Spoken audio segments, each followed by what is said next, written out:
안녕하세요. 사연에 빠지다의 DJ 민영입니다. 구독과 좋아요 버튼 잊지 말고 눌러주시고요. 오늘의 사연도 함께 만나볼게요. 안녕하세요. 여러분과 어쩌면 비슷한 나이대의 남성 구독자입니다. 현재 경기도 수원에서 큰 감자탕집을 운영하고 있고요. 저희 감자탕집은 생긴 지 얼마 안 됐지만 단골들이 점점 생겨나는 추세인데요. 요 전날 손님 한 분이 갑자기 저한테 이 사연 채널을 소개시켜 주더라고요. 저희 집 단골 손님분이 라디오 같은 것인데 사람들의 사연을 읽어주는 거라고 하더군요. 그래서 차에 있는 시간이나 주방에 있다 시간이 남으면 듣게 되었는데요. 저도 모르게 시간 가는 줄 모르고 듣게 되더군요. 그런데 사연을 계속 듣다 보니 문득 제 사연도 써봐야겠다는 생각이 들었습니다. 평소 좋은 일이 생겨도 떠벌리거나 자랑하는 성격이 아닌데 이 일만큼은 꼭 전달을 하고 싶더군요. 제 이야기로 누군가에게 고마움을 전하고 싶기도 하고 어쩌면 제 이야기에 영향을 받아 힘을 얻을 수 있는 사람들도 있을 것 같아서 말입니다. 사실 기적이라면 기적에 가까운 이야기랍니다. 그래서 시작하게 된 사연이니 끝까지 들어주시고 댓글도 남겨주시면 감사히 읽어보겠습니다. 그럼 조심스러운 마음으로 글을 써볼게요. 먼저 저라는 사람에 대해 소개부터 해야 할 것 같은데요. 저는 작은 시골 마을 외할머니 손에서 컸습니다. 부모님이 계시긴 했지만 저를 책임질 수 있는 능력이 없으셨고 그래서 외할머니에게로 떠넘겨진 거였죠. 허리가 많이 불편하신 외할머니께선 저를 맡을 경제적 능력이 없음에도 불구하고 흔쾌히 떠맡으셨습니다. 하나뿐인 손자라는 이유로요. 사실 저를 낳은 부모님도 친척들도 모두 살기 바쁘다 외면하고 뒤돌아섰는데 할머니만이 저를 키워주셨죠. 덕분에 제가 잘 먹고 잘 자랐습니다. 시골 마을이었지만 공부도 열심히 했고요. 할머니를 기쁘게 하는 일이라면 뭐든 해드리고 싶었습니다. 저를 위해 고생하시는 할머니 덕에 고아원에 버려지지 않고 자랐으니까요. 그때의 따뜻함이 제게 많은 영향을 끼친 것인지 저는 이 나이가 되어서도 나이 지긋한 할머니들을 보면 말을 붙이거나 뭐라도 도와드리고 싶다는 생각이 먼저 들곤 합니다. 물론 시골 마을에서 열심히 공부해봤자 열심히 일해봤자 누릴 수 있는 건 많이 없었답니다. 저희 세대가 대부분 다 가난하기도 했지만 특히 저희 시골은 더더욱 여건이 좋지 않았죠. 그래서 나중에 할머니 병원비를 대야 할 때나 집안에 급한 일이 생겼을 때 딱히 도움을 청할 곳이 없어 막막하고 답답했습니다. 손주인 제가 할머니를 보살펴드려야 마땅했는데 성인이 되어서도 저는 여전히 농사 말곤 할 수 있는 게 없었으니까요. 무력했습니다. 그래서 어느 날 결심했죠. 이 농촌을 떠나 도시로 가서 뭐라도 하겠다고요. 그렇게 해야 할머니도 나도 잘 살 수 있는 길이라고 그때는 생각했습니다. 할머니, 나 도시 가서 돈 많이 벌어올게. 한 달에 한 번씩 들리기도 할게. 그러니까 아프지 말고 농사일 무리하지 말고 있어. 알았지? 밥도 꼭 챙겨 먹고. 아이고 이놈 시키야. 못하러 거길 가. 그냥 할미랑 있자. 할미 괜찮어. 이만하면 먹고 살만한데 뭐하러 사서 고생을 한다 그랴. 젊었을 땐 뭐든 사서 고생한다고 하잖아. 젊을 땐 그래도 돼. 나 믿고 마음 편하게 있어. 알았지? 할머니는 제 걱정을 정말 많이 하셨습니다. 고생할까 봐서였죠. 저도 만만치 않은 길이 될 것임을 알고 있었습니다. 하지만 당시엔 선택지가 많지 않았어요. 도시의 공장에서 음식점에서 배달 일을 하며 그렇게 닥치는 대로 돈을 버는 것이 맞다고 판단했습니다. 할머니께선 제 건강이 걱정된다 하시며 시골집에 내려갈 때마다 잔소리를 참으로 많이 하셨어요. 저 때문에 잠도 잘 못 주무신다고 말을 듣곤 속상하기도 했습니다. 할머니, 나 다 할머니랑 잘 되려고 일하는 거야. 그리고 일하는 거 하나도 안 힘들어. 힘들지 않기는. 너 눈밑 거뭇거뭇하고 예전엔 밥 2공기 먹던 녀석이 1공기도 못 먹고 있는데 어떻게 안 힘들다는 거야? 내가 너 아는데 너 아무래도 몸이 안 좋은 것 같아. 병원 가봐야 돼, 아가. 병원 가봐야 해. 그러던 할머니께서 어느 순간부턴 계속해서 병원에 가야 한다고 우기시더군요. 당시엔 우기시는 거라 생각했습니다. 제 몸은 말짱했고 피곤할 뿐이지 코피 한 적 터진 적 없었으니까요. 그걸로 할머니와 가벼운 실랑이도 오갔죠.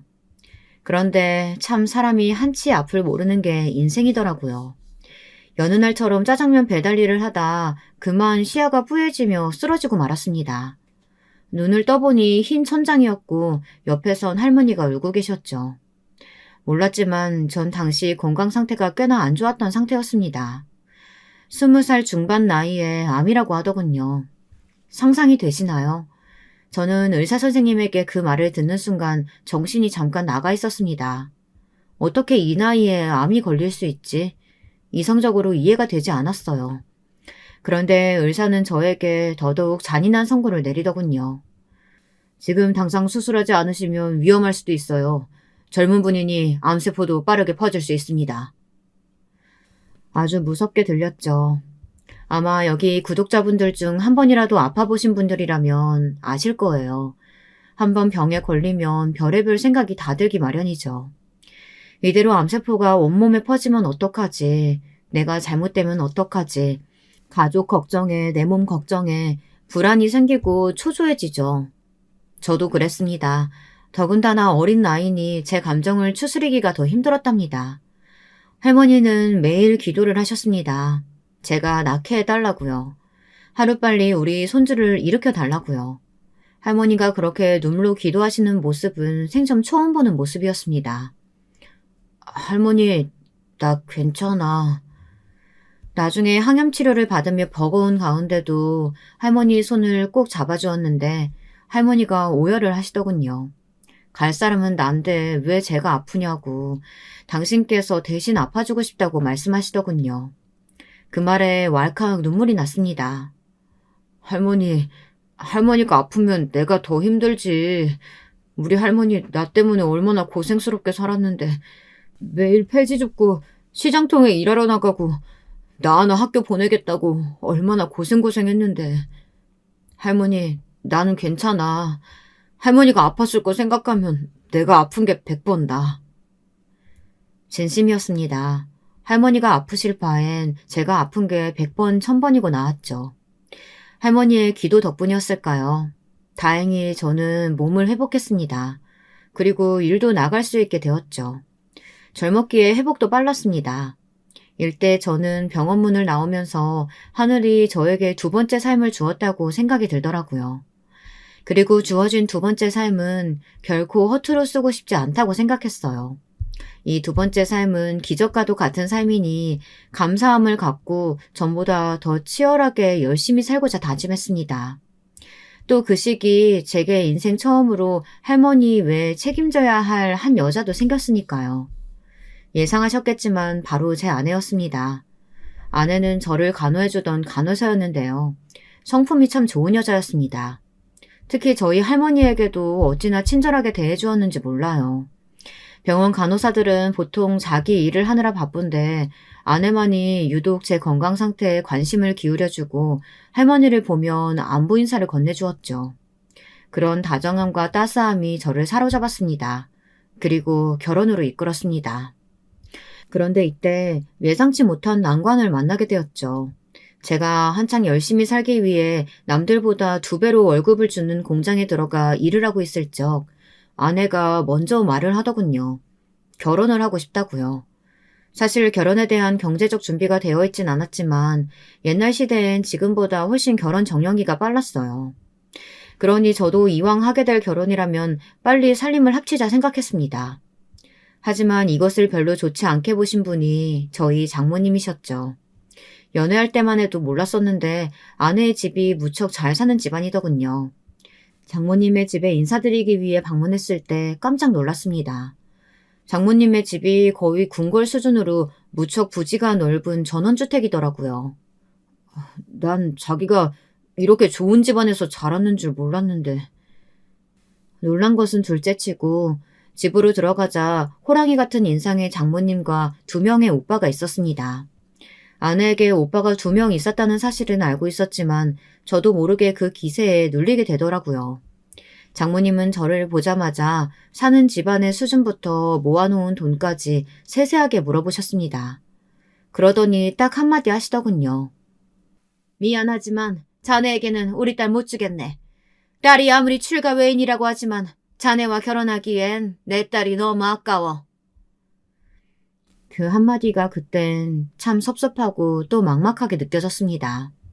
장모님은 장인어른이 돌아가신 후 그 사업을 일찍 받아 크게 확장하셨고 나름의 부동산 투자로 돈을 벌어가시던 분이었어요. 그런 환경에서 키운 딸을 제게 주긴 아까우셨던 거죠. 저는 자연스레 고개가 숙여졌지만 그래도 이왕 여기까지 왔으니 당당하게 어필해왔습니다. 부족한 사위일수록 앞으로 열심히 해나가겠다고요. 하지만 아내의 오빠들이 나서 기선제압을 하더군요. 저기 이봐요. 내 동생 손자리로 어떤 집안이 들어왔는지는 알아요? 그쪽은 상상도 못할 집안이에요. 거들떠 볼 걸 봐야지. 자기가 누울 자리는 알고 뻗어야지. 건방지게 누굴 상대로 결혼을 거론하고 있는 거요? 형 말이 맞아요. 험한 말 나오기 전에 그만 들어가시오. 우리 엄마 의견이 그런 거면 우리도 다 똑같은 생각이니까 긴 말 할 거 없습니다. 그렇게 저는 쫓겨나듯 나올 뻔했습니다. 그럴 뻔했죠. 근데 그때 아내가 벌떡 일어나 그러더군요. 오빠들 엄마 정말 너무하신 거 아니에요? 나랑 한 약속 다들 잊었어요? 내가 원하는 상대랑 결혼하게 해주겠다는 말. 그 약속은 꼭 지켜주기로 약속했잖아요. 사람이 어떻게 한 입으로 두 말을 해요? 나는 오빠들이나 엄마가 뭐라 하든 이 결혼 해야겠어요. 안 그럼 나도 내가 어떻게 될지 몰라요. 아내가 씩씩거리며 기세 넘치게 소리 지르는 모습을 전 그때 처음 보았습니다. 아내는 결혼 전 장모님과 모종의 약속을 한 모양이었어요. 나중에 이유를 물어보니 자신은 어린 시절부터 사랑에 대한 로망이나 그런 것이 있었는데 혹여나 집안의 반대에 부딪혀 좌절할까봐 두려웠다고 하더군요. 원하던 사람과 결혼하는 게 꿈이었는데 그게 이루어지지 않으면 아내 입장에선 그것만한 비극이 없다고 했습니다. 그래서 장모님께 약속을 받아놓은 것이었죠. 그게 이렇게 쓰일지는 아내조차 몰랐고요.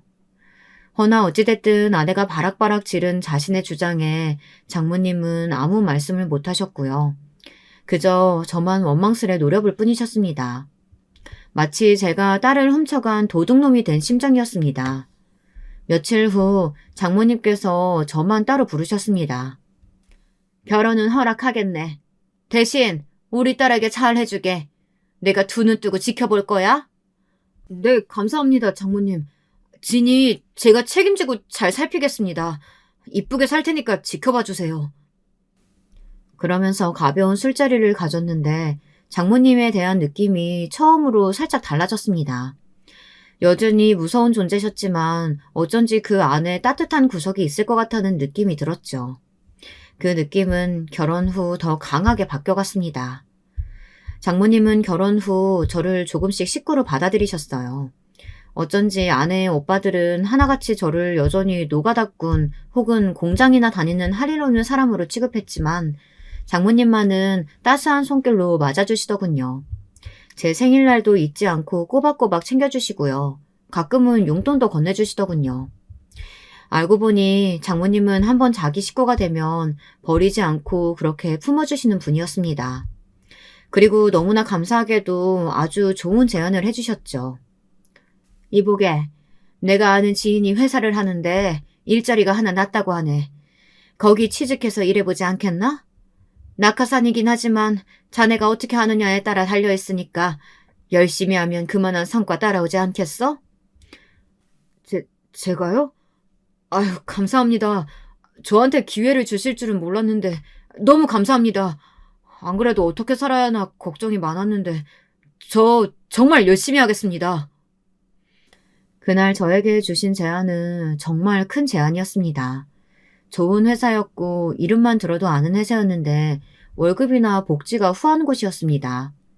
아내도 기뻐했고 저야 뭐 더할 나위 없이 열심히 하겠다는 각오로 부지런히 일했죠. 그런데 제가 일을 잘해 성과를 인정받으며 위로 올라가는 듯 보이자 여기에 시기와 질투를 하는 사람들도 있더군요. 바로 절 처음부터 노가다꾼 취급하며 무시했던 아내의 두 오빠들이었습니다. 장모님 건강이 별로 좋지 않다 해서 과일이랑 건강식품을 사들고 갔더니 이러더군요. 외부는 요즘 양복 입고 다니더니 허영심이 들었나 보네? 갑자기 왜 집에 과일이며 이런 걸 갖다 줘? 돈이 남아 도나 봐? 아, 네? 형님, 돈이 남아 돈다기보다는 장모님께서 요즘 자주 아프시다고 하셔서요. 감기 떨어지시라고 드리는 겁니다. 우리 엄마 생각해서 주는 거라고? 글쎄, 난 그 말 그대로 믿기지 않는데?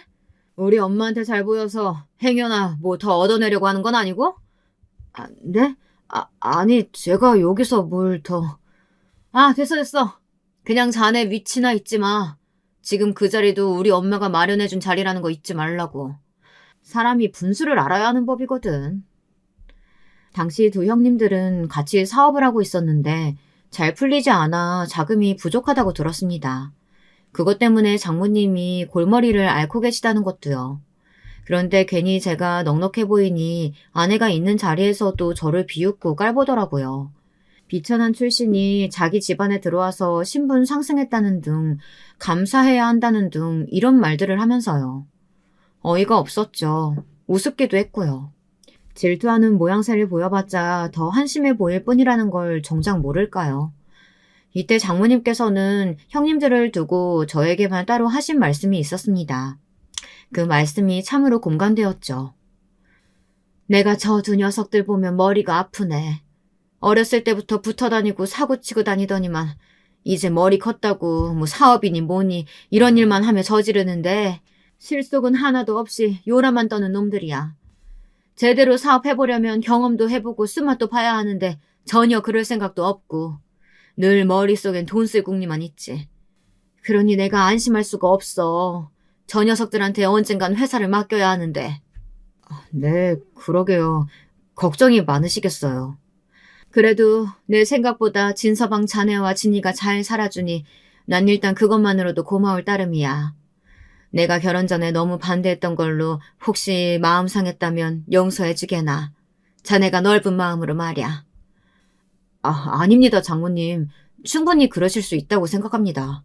장모님의 따뜻한 말씀에 힘이 많이 났습니다. 그런데 저를 하나둘 챙겨주자 어느 날 일이 벌어지고 말았습니다. 저는 이 일로 다신 형님들과 대적하지 않기로 마음을 먹었고요. 장모님의 생신날 벌어진 일이었습니다. 저는 호텔을 예약해 놓았고 형님들과 함께 간단히 저녁 식사를 하기로 했습니다. 준비도 호텔 측에 부탁을 해놓았죠. 큰돈을 들이긴 했지만 어차피 장모님 덕에 얻은 것들이 많으니 전혀 아깝지 않았습니다. 근데 케이크 촛불을 불어야 할 시간에 형님들이란 작자가 예약한 호텔로 오지 않더군요. 연락이 아예 되지 않았습니다.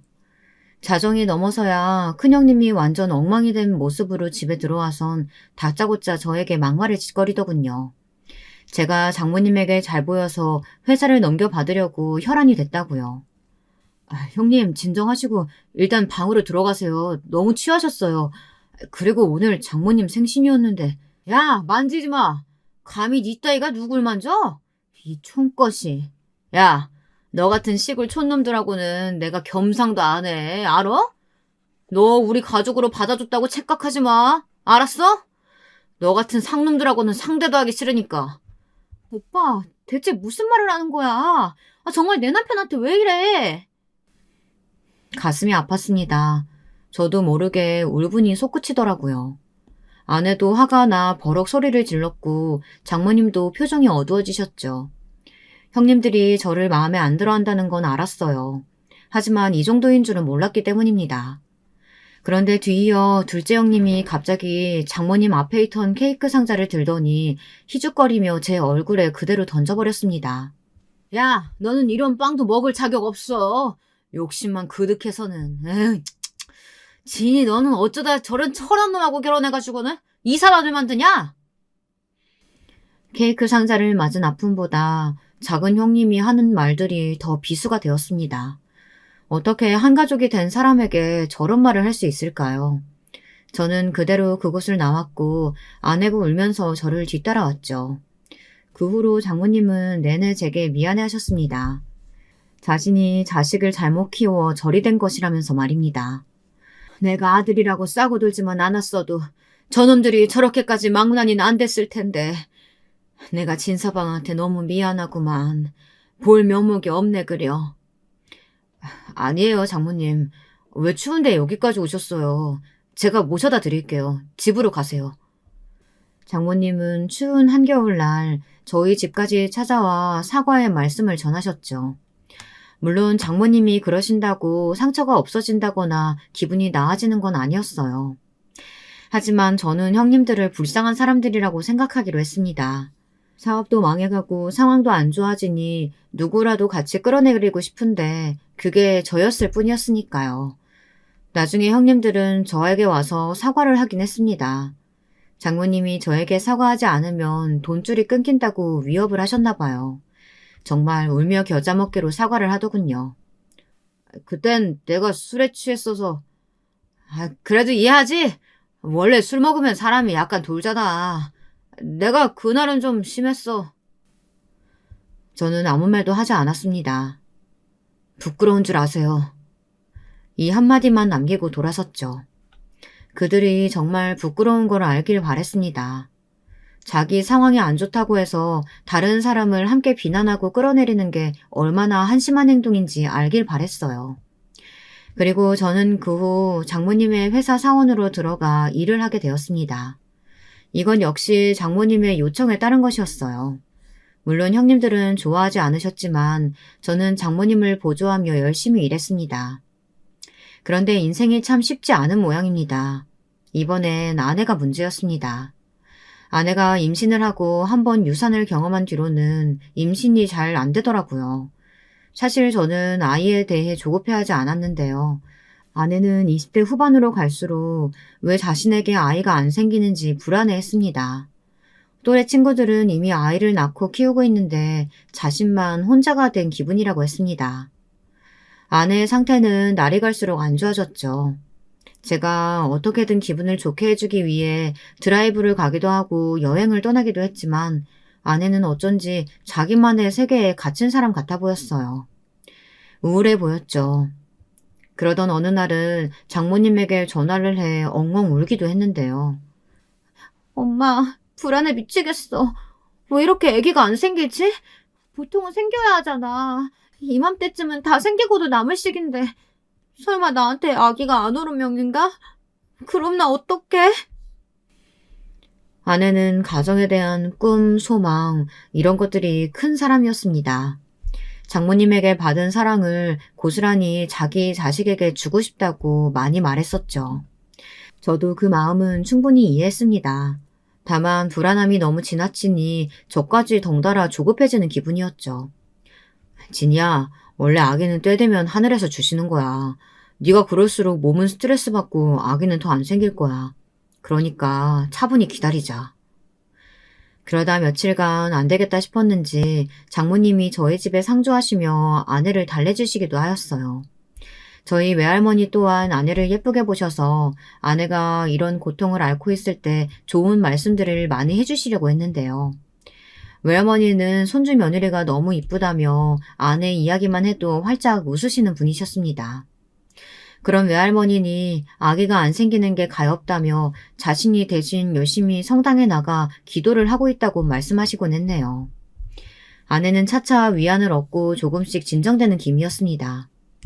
그런데 그러던 어느 날 기어이 그 일이 일어나고야 말았죠. 급하게 장모님이 저를 찾으시더군요. 평소 장모님이 저를 부르시는 일은 있어도 찾아오시는 일은 없었는데 다급히 찾으시더니 눈물을 쏟으시는 겁니다. 우리 애가 글쎄 지금 병원에. 진서방, 이를 어쩌면 좋나. 무슨 일이세요, 장모님? 얼른 가봐야 되네. 장모님은 무척 혼란스러운 얼굴로 말씀하셨고 그 뒤를 따라 저도 병원에 도착하니 아내는 이미 너무 멀리 가 있었습니다. 온몸이 차가웠고 눈은 감겨 있었어요. 저는 아마도 평생 그날을, 그 순간을 잊을 수 없을 겁니다. 그것이 가장 큰 슬픔이 될 테지만 아마도 영원히 잊을 수 없을 거예요. 제 아내가 너무나 갑작스레 가족의 곁을 떠난 순간을 말입니다. 그리고 아내에게 미안한 것이 있다면 29살의 젊은 아내가 세상을 떠났을 당시 마음 상태가 좋지 않았다는 것입니다. 행복만 해도 모자랄 나이에 아내는 임신 문제로 다분히 힘들어하고 있었으니까요. 그것이 제 탓은 아니지만 저는 죄스러움을 느꼈습니다. 제가 조금만 더 아내를 행복하게 해줄 수 있었다면 좋았을 텐데 정말 오랜 시간 동안 그것이 제 탓같이 느껴졌어요. 그리고 아내의 장례식 날 저는 아내를 보내며 아이처럼 엉엉 오열했습니다. 그날은 그 누가 저를 위로해도 들리지 않은 날이었어요. 아내의 유품을 정리하면선 아이에 대한 열망, 저에 대한 사랑, 장모님에 대한 애틋함 이런 것들을 느낄 수 있었는데요. 특히 아내의 일기장을 보면서 장모님과 아내가 보낸 어린 시절 이야기를 통해 얼마나 끈끈한 관계로 지내왔는지, 아내가 장모님을 얼마나 사랑하는지 알 수 있었습니다. 아버지를 잃고 방황하던 아내에게 장모님은 늘 엄마, 아빠, 양부모의 역할을 다 해주려 했고 그 역할을 무척이나 훌륭하게 소화해낸 엄마였죠. 아직도 제게 남아있는 난 엄마가 그 누구보다 자랑스럽다. 아내의 일기장에 있는 이 구절은 잊히지 않는 구절입니다. 전 그때 어떤 결심을 한 것 같습니다. 아내를 사랑한 만큼 장모님에게도 남은 시간 잘해드려야겠다는 결심을요. 아내가 제게 주었던 사랑은 장모님에게서 배운 것이었어요. 장모님 또한 저를 가족의 일원으로 받아주셨으니까요. 장모님도 아내가 떠나시고 저를 많이 의지했습니다. 아마 서로 의지를 많이 했던 것 같습니다. 장모님을 만나 뵈면 아내가 생각나 괴롭기도 하지만 아내와의 소중한 추억을 공유할 수 있는 사람도 장모님 뿐이었으니까요. 게다가 장모님으로선 자식을 잃은 거니 얼마나 충격이 크셨겠나요. 물론 저도 남편이니 마음이 힘들긴 하지만 저보다 오랜 세월 아내를 봐왔을 장모님의 심정은 가히 상상이 안 되더라고요. 장모님은 처음엔 그럭저럭 버티시는 것 같더니 갈수록 시름시름 앓기 시작하셨습니다. 툭 하면 쓰러지시기도 하고 기운이 없다며 누워만 계셨죠. 얼굴에도 표정이 없으시고요. 에너지가 넘치던 분이 표정이 없어지셨어요. 그땐 그게 어떤 징조일 거라고는 상상도 못했어요. 장모님, 기운 내셔야죠. 요즘 전보다 더 자주 아프신 것 같아요. 병원에 가보시는 게 어때요? 저도 예전에 별거 아닌 거라고 생각하고 넘겼는데 병원에 가서 안 좋은 말을 들은 적이 있어서요. 장모님도 아시죠? 병원 한번 가봐요, 우리. 결국은 이대로 냅둬선 안 되겠다 싶어 장모님을 끌고 힘겹게 병원에 갔는데요. 청청병력 같은 말을 듣고 말았습니다. 지금 상태로 보아선 파킨슨병 같습니다. 전혀 준비가 되지 않은 상태라 너무나 아찔했습니다.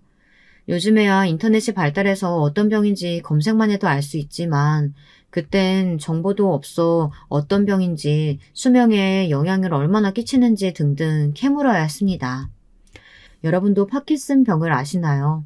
혹시나 모르시는 분들을 위해 말씀드리면 근육이 굳고 움직임이 느려지고 완치가 불가능한 병입니다. 모든 병이 그렇겠지만 완치가 힘들다는 점에서 환자에게도 지켜보는 가족에게도 고통을 주는 병이죠. 거기다 의사에게 듣는 것만으로도 막막했는데 애석하게도 장모님은 이미 상태가 나빠지신 후에 방문한 것이었어요. 제가 이 소식을 두 형님들에게 전하자 형님들도 병원으로 달려오셨어요. 첫마디가 죽을 병은 아니니 관리하면 된다 이 말이었습니다. 그러면서 자신이 엄마를 모시겠다며 둘이 서로 싸우더군요. 정작 장모님은 그 어느 곳에도 맡겨지고 싶지 않아 하셨는데 말입니다. 형은 지금껏 엄마한테 관심도 없다가 왜 나대? 엄마 회사 때문에 그러지? 너야말로 나대지 말고 비켜 이 자식아. 왜 갑자기 착한 척이냐? 정신없이 굴지 말고 동생이면 동생답게 양보도 할 줄 알아라. 어? 동업한 건 망한 것도 다 너 때문인데 지금 참아주고 있는 거니까. 뭐라고? 형이 일 못해놓고 왜 나한테 뒤집어 씌워? 엄마 아픈 것도 결국 다 형 때문이야. 형이 어렸을 때부터 하도 사고치고 다니니까 엄마가 마음고생하다가 저리 되신 거 아니야. 진짜 이런 말까지 안 하려고 했는데 형이 말만 잘 들었어도 엄마 저리 되시진 않았어. 정말 철이 없어도 너무 없었습니다. 보다 못한 장모님이 대화를 막았죠. 그만해라. 둘 다 꼴 보기 싫으니까. 이제부터 내 말 잘 들어라. 일단은 아직 내가 몸이 성하니 내가 회사 운영은 할 거야. 몸이 안 좋아지고 그때 되면 니들한테 넘길 테니 그렇게 알아라. 더는 말 보탤 거 없다. 장모님이 일단은 회사 운영을 이어가시겠다 선언하시며 형님들은 물러났습니다. 다행이었죠. 그런데 생각보다 장모님 상태가 빠르게 악화되어 갔습니다. 한 달 사이 급격히 변해갔습니다. 최대한 규칙적인 식사를 하고 운동도 하시며 어떻게든 이겨내 보시려고 했지만 자꾸 더 걸음이 느려지시고 식사 시간도 길어지셨습니다. 거기다 소화불량도 심각하셔서 음식을 제대로 삼키지도 못하셨죠. 시간이 지날수록 기억력도 깜빡깜빡 하시고 집중력도 상당히 낮아지신다고 하더군요. 아무래도 일 보는 게 힘들어.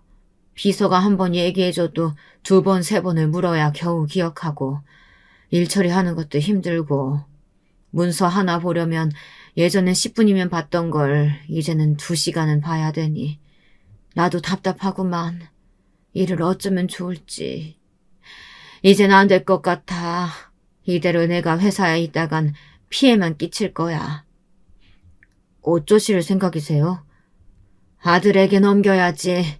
그놈들이 잘할런진 모르겠지만 일단은 의욕은 있으니. 장모님은 형님들에게 일단은 맡겨보시겠다고 했습니다. 본인이 계속 이어가고 싶어 하셨지만 일단은 제게 많이 도와달라 부탁하면서 맡기신 거였죠. 돈과 명성에 혈안이 되어있던 형님들이야 너무나 좋아했습니다. 드디어 CEO 자리에 올랐다며 호언장담을 했답니다. 여러분 어떻게 됐을 것 같나요? 저는 시작부터 불안했습니다. 과연 장모님이 일구신 회사를 형님들이 잘 이끌어 나갈 수 있을지. 그런데 역시나 시간이 갈수록 형님들은 점점 회사에 나오지 않았고 일을 밀어나갔습니다. 제가 결제를 재촉해도 뭐 때문에 바쁘다는 등 핑계를 대었고요. 아, 그런 건 자네가 좀 알아서 해라. 내가 그것까지 맡아서 해야 되나? 형님이 그래도 책임자시니. 아, 지겨워. 그놈의 책임자. 일을 유도리 있게 해야지. 자네는 그런 면에서 센스가 부족해도 너무 부족해. 에휴, 알아서 사인하고 넘겨. 우리 엄마한테 또 이러지 말고. 결국 회사 일은 제가 처리하게 되었죠. 그리고 이뿐만이 아니라 여기서 상당히 역겨웠던 점이 있었는데요. 바로 형님에 이어 형님의 아내란 사람들 모두, 그러니까 형님 부부 모두 장모님을 맡을 생각이 없었다는 겁니다. 장모님은 은근슬쩍 형님들이 자기를 모시진 않아도 보러 와줄 거라고 기대를 하셨지만 코빼기도 비추질 않았어요. 형님, 혹시 오늘 오실 수 있으세요? 네, 장모님 집으로요. 아, 오늘은 내가 저기 그 회사 일 때문에 바쁜데 자네가 좀 대신 가주면 안 되나? 저는 이미 여기 있는데 장모님이 보고 싶어 하셔서요. 아, 나도 엄마 보고 싶지. 아, 근데 바빠. 아, 집사람이라도 보내고 싶은데 집사람도 곤란하네. 둘 다 똑같았습니다. 희희낙낙 여행지에서 노는 게 분명했는데도 거짓말을 하더라고요.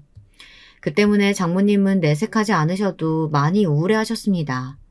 제가 간병인을 집으로 보내고 그 옆에서 시간을 보내드리며 적적함을 달래드렸죠. 그러던 어느 날 명절이었는데 그날만큼은 형님들을 볼 수 있는 날이었습니다. 장모님도 몇 달 만에 기력이 많이 쇠해지신 터라 기대를 하고 계셨죠. 근데 첫째 형님은 등장부터 조금 언짢은 표정으로 오시더라고요. 둘째 형님은 약속 시간보다 3시간을 넘겨 도착했고요. 형님들은 장모님이 거동도 잘 못하시는 모습을 보며 별 표정의 변화가 없었습니다. 놀란 기색도 없었죠. 오히려 아픈 장모님 앞에서 회사 일이 힘들다며 투정을 부리더군요. 아, 엄마가 회사에 다시 복귀해서 도울 생각 없지? 아, 아니다. 엄마 꼴을 보니 그건 못하긴 하겠다. 아, 내가 요즘 잠을 잘 못 자. 처리할 일이 산더미라서. 병에 걸려 가장 속상할 장본인은 장모님인데 그런 말이나 하고 있더군요. 심지어 회사 일을 책임감 있게 하지도 않으면서요. 열받아 한마디 하려는데 역시나 언짢으셨던 장모님이 불효령을 내리셨습니다. 그럼 너 당장 그 자리에서 내려와라. 다른 사람 앉힐 테니까. 뭐? 아니 엄마, 무슨 말을 그렇게 섭섭하게 해요. 나랑 동생이랑 지금 얼마나 열심히 하고 있는데 농담 좀 했다고 그걸 진지하게 받아들여선. 알겠어요. 그래요 어머님. 이가 회사 일이 너무 힘들어서 어머님께 투정 부린 거예요. 넘어가 주세요. 명절인데도 과일 하나 없이 덜렁 와서는 밥만 얻어먹고는 형님들은 그냥 그렇게 가버렸습니다. 왔으면 설거지라도 해줄 법한데 먼저 하겠다는 말도 없었죠. 심지어 장모님의 건강에 대해서도 묻지 않았습니다. 한두 시간씩 잠깐 앉아있더니 바쁘다면서 서둘러 일어섰죠. 그리고 저만 홀로 남겨졌는데 장모님이 우울한 기색으로 방에 들어가시더군요. 자네도 얼른 들어가게. 시간 늦었네. 그 말을 듣고 마음이 쓰여 저는 현관을 나갔다가도 다시 들어오게 되었습니다. 그리고 그때 보고 만 것이죠. 너무나 가여운 장모님을요. 장모님께서 혼자 서럽게 울고 계시더군요. 차가운 방 안에서 아내 사진을 붙들고 가엾게도 어깨가 흔들릴 정도로 처량하게 울고 있었습니다. 그 모습을 보는데 얼마나 눈물이 나던지 저도 아내 생각에 하루에 몇 번이고 속으로 울음을 참고 사귀고 있던 터라 장모님 심정을 모르는 바 아니었습니다. 그날은 장모님이 원하지 않을 것 같아 못 본 척 해드렸지만 저는 장모님의 외로움을 깊이 들여다본 느낌이었습니다. 그래서 어떻게 해야 할까 고민이 되었습니다. 고민의 시간은 짧았습니다. 저는 어느 날 장모님의 집으로 단촐한 짐을 싸들고 들어갔고 이제부터 제가 모시겠노라 말했죠. 아니 그게 무슨 말이야 진서방. 아니네 나 아직 정정해. 저야말로 사양할게요 장모님. 장모님 제가 원해서 하는 일이니 허락해 주세요. 장모님께서도 저 힘들 때 옆에서 힘 되어주셨잖아요. 저도 그러고 싶어요. 제 말이 끝나자마자 장모님의 눈에 눈물이 글썽였습니다.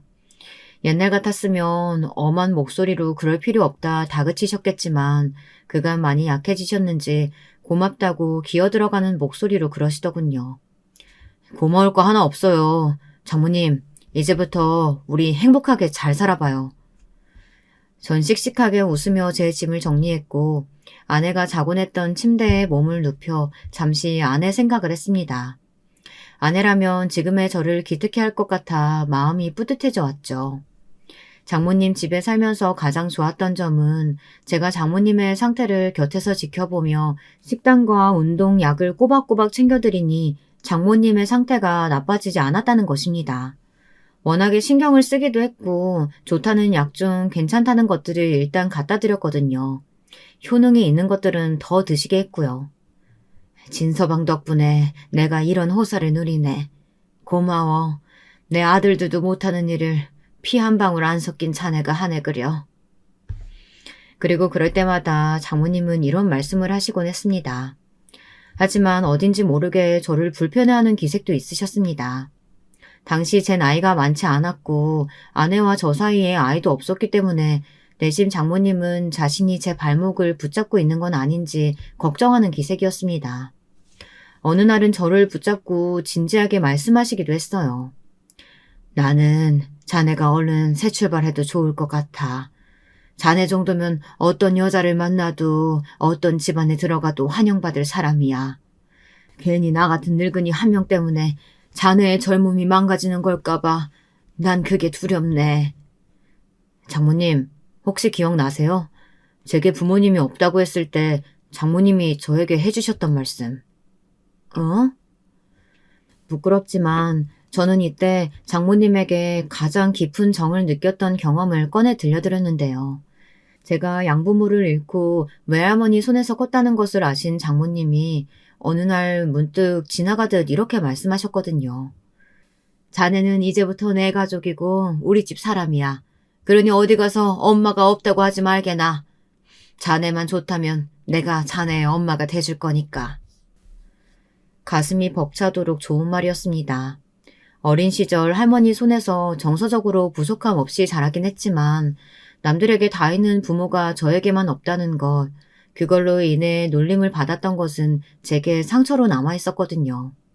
근데 그 말씀을 들려주셨을 땐 정말이지 너무 감사하더군요. 감사하다는 생각밖에 들지 않았습니다. 장모님과 내가 정말 인연이구나 이런 느낌도 들었죠.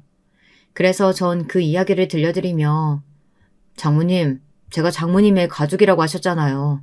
그럼 제가 장모님 아들인 거잖아요. 셋째 아들. 맞죠? 넉살 좋게 웃자 장모님의 눈에 또다시 눈물이 맺혔네요. 그 이후 저는 장모님의 건강을 챙기며 10년간 함께 살을 맞대고 부딪히며 끈끈하게 가족으로 살아갔습니다. 형님들에게도 삶의 변화라면 변화가 있었는데요. 첫째 형님께서 한 번 이혼을 했다 새로운 여자를 들이시고 둘째 형님께서도 역시 똑같은 경험을 하셨습니다.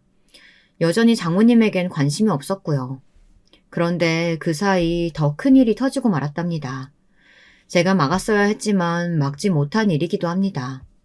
형님들께서 맡고 계셨던 거래처와 큰 문제가 생기면서 회사 재정에 구멍이 나기 시작했는데요. 제가 이를 알고 문제를 제기했을 땐 두 형님 모두 회사 돈을 횡령하여 외국으로 나른 상태더라고요. 아니, 해외로 갔다고 해서 못 잡는 게 말이 됩니까? 어떻게든 찾아야 합니다. 너무 화가 나는 마음으로 경찰서에 신고부터 했죠. 정말 생전 처음 별의별 욕을 다 한 것 같습니다. 아무리 돈에 눈이 멀었다고 해도 자신의 어머니 회사에서 횡령이란 죄를 저지를 수 있는 건지, 돈 욕심 많은 형님들이었다 할지라도 저로선 거기까지 도무지 상상할 수가 없었네요. 이럴 때 아내가 살아만 있었어도 얼마나 좋았을까. 아내 생각도 부쩍 많이 났고요. 거기다 10년쯤 흐르면서 장모님 건강이 조금 더 안 좋아지셨기에 쉽사리 이 일을 말하기도 힘들었습니다. 결국은 말하게 되었지만요.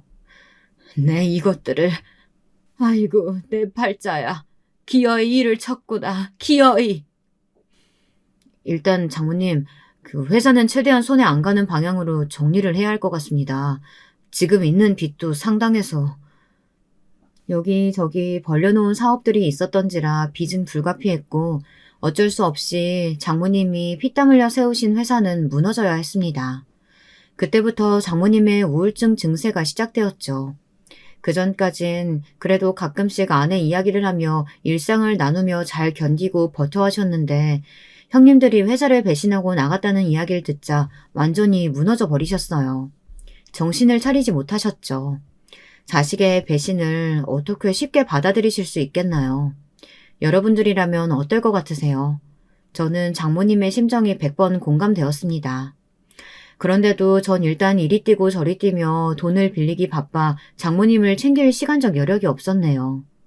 형님들이 해외로 돈을 들고 꽁꽁 숨어버린 탓에 저는 그 후 10년을 미친 듯이 고생해야만 했습니다. 그 나이쯤 되면 여유있게 장모님 모시고 이곳저곳 여행도 다니고 할 줄 알았는데 빚에 허덕이는 신세가 되어버린 거죠. 미안하네 진서방. 이게 모두 나 때문이네. 자네가 다 책임지려 하지 않아도 돼. 자네는 그런 의무 없어. 이제 날 떠나고 홀가분하게 자네 삶을 살아줘. 부디 그게 내 마지막 소원이야. 솔직히 장모님이 이렇게 말씀하셨을 땐 저도 사람인지라 마음이 흔들렸습니다. 그냥 눈 한 번 딱 감고 모른 척도 하고 싶었습니다. 근데 제가 열정을 다해 지키려 했던 회사며 사랑했던 아내 장모님은 도저히 모른 척 할 수가 없었습니다. 뼈가 갈리는 한이 있더라도 끝까지 지켜드리고 싶었어요. 장모님과 저 모두 아주 비좁은 단칸방으로 이사를 가야 할 만큼 형편은 나빠졌지만 말입니다. 그렇게 시간이 흘러 저는 저를 써주는 아는 형님의 회사에 들어가 일을 시작했고 그 돈으로 근근히 생활하며 장모님을 모셨답니다. 장모님을 모신 지 30년쯤 다 되어선 장모님 또한 혀가 마비가 살짝 돼서 음식물을 삼키는 것도 힘드셔 코츠를 사용하셔야 했지만 그래도 저를 알아보시니 그것만으로도 만족했답니다. 파킨슨병의 합병증으로 치매가 있다는 것을 알고 있었기에 장모님이 치매에 걸릴까 두려웠거든요. 장모님, 저 누군지 아시죠? 그럼 우리 사랑하는 진서방이지. 그래서 장모님에게 한 번씩 확인차 물을 때 그렇게 대답해 주시면 안도하곤 했습니다. 주변 사람들도 합병증이 생기지 않아 너무 다행이라고 하더군요. 허나 안심하는 것도 잠시 장모님께서 추위가 심해지면서 상태가 나빠지셨습니다. 병원에선 나이가 들어 몸이 많이 쇠약해지셨다고 손 쓸 방법이 없다고 했어요. 마음이 너무 아팠습니다. 이대로 장모님을 보내드려야 한다 생각하니 무력하게 느껴졌죠. 그래도 장모님의 마지막 가는 길이니 후회 없이 보내드리고 싶더군요. 장모님, 평소 하고 싶으셨던 거 있음 우리 다 해봐요. 장모님은 그저 제 말에 고개를 끄덕이셨네요. 그리고 저는 일이 끝나면 거동도 불편하신 장모님을 휠체어에 태우고 가을 단풍도 잠깐 보고 오고 그랬었네요. 단풍은 참으로 아름답고 이쁜데 장모님은 일이 아프시니 슬프게 느껴졌습니다. 그럼에도 장모님은 아내를 보러 갈 시간이 다가오니 슬프지 않다며 저를 담담히 위로해 주시곤 했습니다. 나는 괜찮아, 진서방. 내 걱정은 말고 내가 하늘 가면 우리 진이도 보고 자네도 지켜보고 있을 테니까 자네는 하고 싶은 거 다 누리고 천천히, 아주 천천히 올라와. 네, 장모님, 그럴게요. 그런데 인생이 참 너무한 게요. 장모님과 오순도순 보내고 있을 적 그 연놈들이 돌아왔더군요. 여기서 그 연놈들이라고 하면 누군지 아시겠나요? 네, 형님들과 그들의 안사람들이요. 그 사람들은 시간이 꽤 많이 흘러 모든 게 괜찮아졌다고 생각한 건지 다짜고짜 흥신소를 고용해 저와 장모님의 거처를 찾아냈더군요. 당신들이 사람들이야? 이 페루나 같은 것들아. 내가 니들 찾으려고 얼마나 개고생했는지 알아? 시간이 오래 지났으니 횡령죄 같은 건 까맣게 잊고 있었는지 뻔뻔하게 구는 형님들을 저는 용서할 수가 없었습니다. 이성을 잃고 눈에 닥치는 대로 뭐든 집어들었네요. 근데 갑자기 큰형님이 무릎을 꿇더군요. 민망스럽지만 엄마, 나 사실 큰 결심하고 왔어요. 내가 엄마 자식이니까 이제부터 엄마 모시고 살게요. 사이한테 맡기지 말고요. 나 엄마 회사 그렇게 말아먹고 해외 도피한 거 엄청 반성하고 후회했어요. 그러니까 내가 빚 갚게 해줘요. 네? 자식도 생기고 하니 엄마 마음 이제 알겠어요. 저도요. 엄마 용서해주세요. 정말 죄송합니다. 두 형님들은 눈물을 흘리며 계속해서 빌더군요. 저는 악마의 눈물이라고 생각했습니다. 믿고 싶지 않았죠. 근데 여기서 장모님이 저를 막으시더니 조용히 대화를 하고 싶다고 하더군요. 그러면서 형님들과 셋이 있게 해달라고 하셨습니다. 저는 장모님의 침착함에 당황했고 그렇다면 저라도 옆에 있겠다고 했지만 장모님은 고개를 저었어요. 진서방, 얘네들이 이렇게까지 하는데 나도 떠나는 마당에 아들 등지고 싶진 않네. 결국 사위보단 아들이었던 건가 싶어 섭섭한 마음도 들고 걱정도 되었지만 장모님은 형님들의 거처로 향하셨고 저에게 전화로 며칠만 여기 있겠다고 하셨습니다. 시간이 갈수록 저는 너무 걱정되었지만 장모님 말에 일단은 기다리고 있었죠. 그러다 이내 며칠 안 되어 소식을 듣고 말았습니다. 장모님의 비보를요. 저는 곧바로 형님들의 멱살을 잡고 말았습니다. 형님들과 있다 돌아가시게 된 것이 아무래도 수상했으니까요. 당장이라도 경찰에 알릴 작정이었죠. 그런데 제가 처벌을 요구하지 않아도 형님들의 두 손에 수갑이 채워지더군요. 제목은 여러 가지였습니다. 그 후 장모님의 장례식을 치르고 허망한 눈으로 누워있는데 꿈에 아내가 등장했습니다. 아내가 등장한 건 드물게 있는 일이었어요. 사실 마음이 힘들 때마다 아내가 나와주길 바라곤 했지만 아내는 잘 나타나지 않았거든요. 근데 그날 밤 아내는 떠나기 직전 아주 젊고 예쁜 모습으로 등장해 저의 손을 잡고 산길을 걷고 있었습니다. 저를 보고 환히 웃어주는데 눈물이 맺힐 뻔했죠. 한참을 걷고 있던 중 아내는 갑자기 저를 돌아보며 아리송한 말을 남기더군요. 여보, 오늘 우리 엄마가 내 곁으로 왔네. 그동안 나 대신 우리 엄마 돌봐주느라 힘들었지? 당신한테 그런 무거운 짐 떠넘겨서 미안해. 내가 당신한테 너무 미안하네. 여보, 이제 됐어. 너무 고생했어. 그리고 제가 이 꿈을 꾸고 난 다음 날 변호사에게서 연락이 왔습니다. 진수철님에게 남기신 재산이 있어 연락드렸습니다. 재산이요? 저희 장모님에게 재산이 있을 리가 없는데. 일단 사무실로 와서 얘기 나누시죠. 알고 봤더니 장모님께서 생전에 사놓으신 땅이 있었는데 재개발이 되며 땅값이 미친 듯이 올라갔다고 하더군요. 일확천금이 되어 돌아온 땅이었는데 장모님은 이것을 제 앞으로 남기셨다고 했습니다. 대습 상속자의 신분으로 말입니다. 그리고 덧붙여 변호사님은 두 형님들에 대한 상속분은 걱정하지 않으셔도 된다고 말씀하셨는데요. 참 이 부분에서 저는 개탄할 수밖에 없었습니다. 두 형님들에 대한 것이었는데요. 두 형님들이 형사처벌을 받을 상태라고 하시더군요. 그 수많은 세월 동안 행해온 범죄 이력도 화려했지만 거기에 추가된 죄목 중 하나가 바로 유언 관련해 장모님을 위협했기 때문이라고 합니다. 그렇기에 상속 자격에서 탈락될 거라고 하더군요.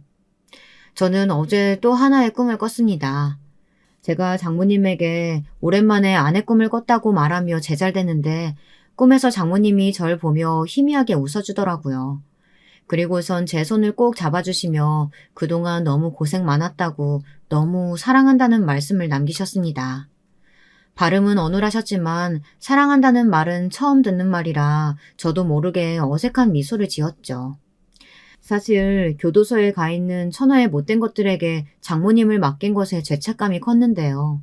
이 꿈으로 조금 가벼워진 느낌입니다. 앞으로도 장모님 꿈을 되도록 오래도록 많이 꾸고 싶습니다. 그리고 이 자리를 빌어 감사함을 전합니다. 장모님이 남기신 재산으로 감자탕집도 차려 잘 운영하고 있어요. 장모님은 아내와 함께 부디 행복하게 있어주세요.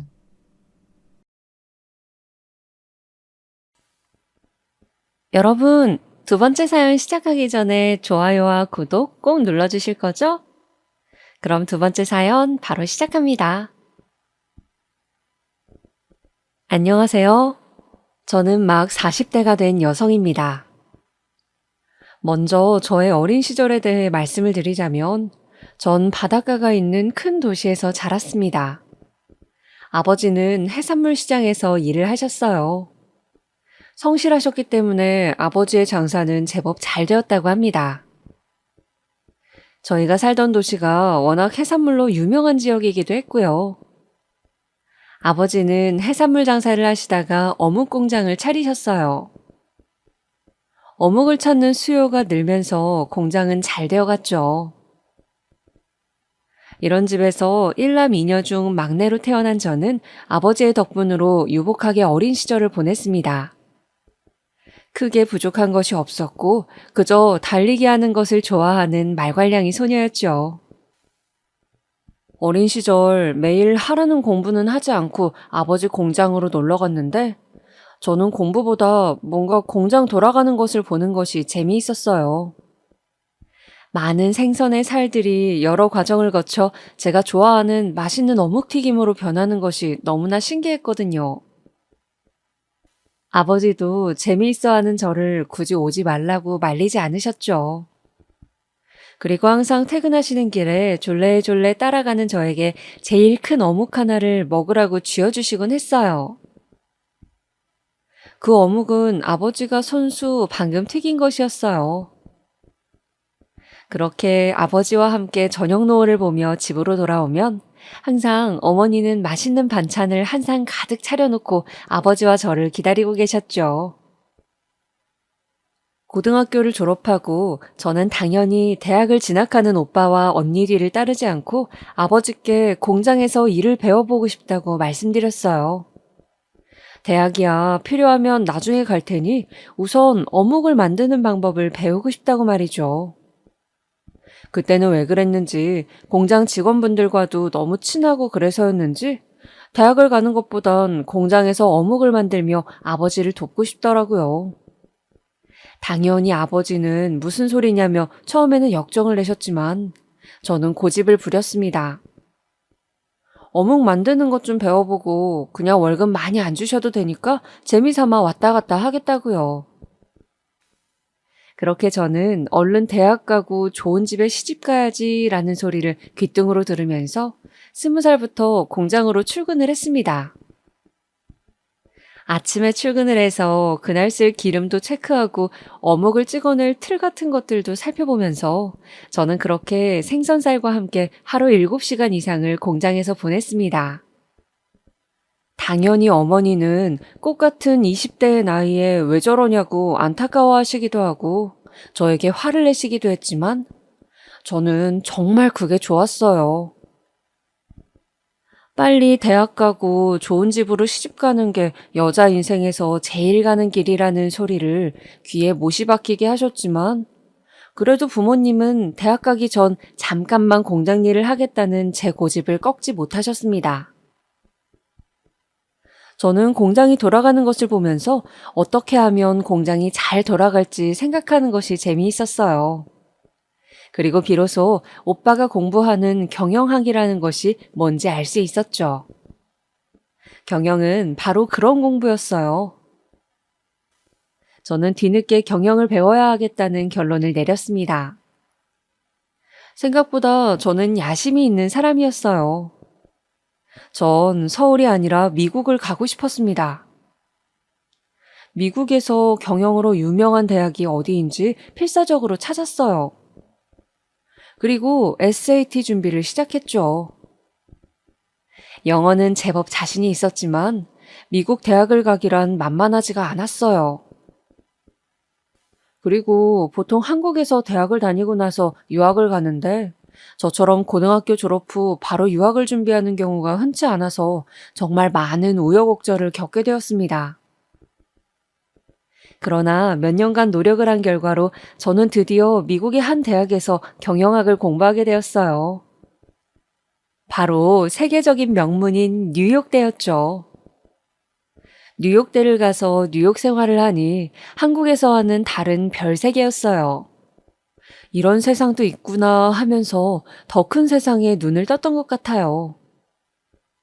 유명한 교수님께서 자신의 프로젝트에 제 이름을 올려주는 큰 기회를 얻기도 하고 정말 많은 것을 배웠습니다. 그렇게 미국에서 대학생으로 새로운 세상을 만나고 지낸 지 3년쯤 되던 해였습니다. 갑자기 아버지가 위독하다는 소식이 들려왔어요. 전화기 너머로 엄마가 울면서 말했죠. 제가 미국으로 떠나기 직전 건강검진에서 췌장암인 것을 알았는데 오래 공부해서 미국 가는 애 발목 잡지 말라고 아버지가 알리지 않으셨다고요. 저는 미국에서 한국으로 돌아오는 비행기 안에서 제발 아버지가 내가 도착할 때까지 살아계시기를 제가 아는 모든 신에게 빌고 또 빌었어요. 그러나 하늘은 무심하셨습니다. 제가 한국에 허겁지겁 도착했을 때 아버지는 막 임종을 하신 후였습니다. 저는 아직 온기가 남아있는 아버지의 손을 잡고서 많이 울었습니다. 안 돼, 여보. 아빠, 너무 늦게 와서 미안해요. 시간이 지날수록 아빠의 손은 차가워졌습니다. 저는 아버지의 마지막 모습을 보지 못했다는 것이 너무 마음이 아파 괴로웠습니다. 그 후 정신없이 장례식을 치르고 저는 미국으로 돌아가지 않고 두문불출했습니다. 정말 당장 다음 날 하루를 어떻게 보내야 할지 머릿속이 하얗게 되어 아무것도 떠오르지 않을 정도로 고통스러웠으니까요. 미국까지 가서 경영학을 공부하려고 마음을 먹은 것은 바로 아빠의 인정을 받고 싶은 마음 때문이었는데 아빠와 함께 어묵 공장을 잘 운영해보고 싶은 마음이 컸는데 이제 내 인생에 남은 것은 무엇일까? 그런 생각들로 채워진 날들이었습니다. 어떤 날은 못 먹는 술을 마셔보기도 하고 단순 노동을 해보기도 했어요.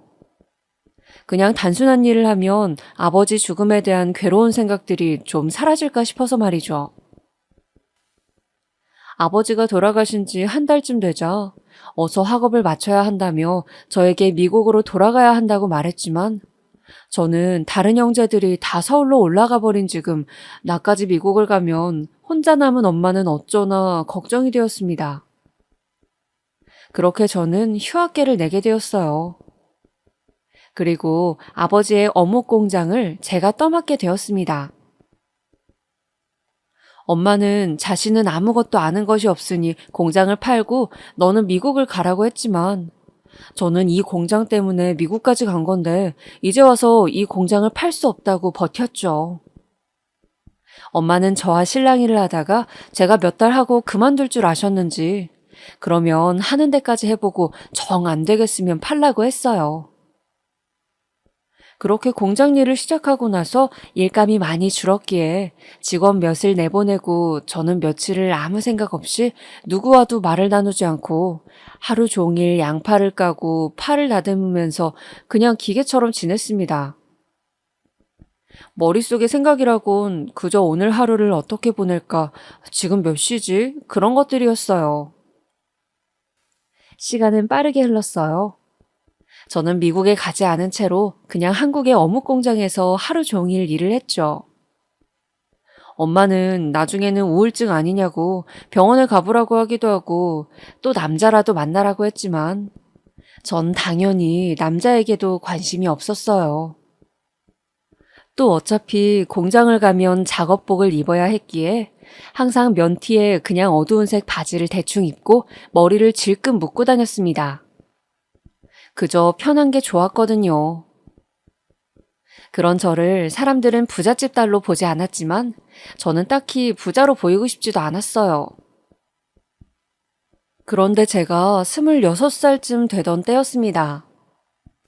저는 공장에만 너무 있으니 애가 너무 생기가 없다는 어머니의 걱정 때문에 강제로 공장을 며칠 쉬게 되어서 평소 아빠와 함께 들르곤 하던 절을 향해서 가고 있었어요. 산속에 있는 절이라 가는 길 자체가 제법 등산이 되기도 했고 오랜만에 맑은 공기도 마시고 스님이 내어주시는 차 한 잔 마시면서 복잡한 머릿속을 정리하고 싶었거든요. 공장에 남고 싶은 마음과 이제는 집을 떠나 공부를 다시 해야 하나라는 고민. 공장은 어떻게 해야 할지 여러 가지로 문제들이 많았어요. 그때 저는 좀 마음이 지쳐 있었던 것 같아요. 한참 산을 올라가는데 이쯤이면 절이 나올 때가 되었는데 이상하게도 절이 나오지가 않더라고요. 보통은 3, 40분을 오르면 절의 입구를 지키는 사천왕이 있는 절 지붕이 보여야 하는데 아무리 살펴도 보이지가 않는 것이었습니다. 여기가 어디지? 내가 길을 잘못 든 건가? 저는 문득 시간도 꽤 지난 것 같다는 생각이 들었습니다. 순간 숲은 울창하고 새소리도 뭔가 음산하게 들리는 것이었어요. 갑자기 무서운 기분이 들었습니다. 나 길을 잃은 건가? 누구 없어요? 아무도 없어요? 놀라서 소리를 지른 제 목소리는 바람에 실려 사라질 뿐이었습니다. 저는 일단 바위에 앉아서 다시 올라왔던 길을 더듬어 내려가 보자고 마음을 먹었어요. 삐삐가 있기는 했지만 공중전화가 없으니 산속에서 연락을 취할 방법도 없고 조금씩 어두워져 가는데 가만히 있을 수는 없다는 생각이 들었어요. 가벼운 산행이라 생각했기에 운동화도 밑창이 얇은 것이었어요. 저는 바위 뒤에 내리막길이 있는 것을 눈으로 살피면서 다리를 내뻗었습니다. 그런데 몸이 주르륵 하고 미끄러지면서 길이 있는 줄 알았던 곳이 풀 사이로 우거져 있는 곳이 급경사라는 것을 깨닫는 순간 덥석 어떤 손이 저를 잡아 올리는 것이었습니다. 괜찮으세요? 크고 따뜻한 손이 힘껏 저를 끌어올렸어요. 크게 다칠 뻔한 저를 구해준 사람은 듬직한 청년이었습니다.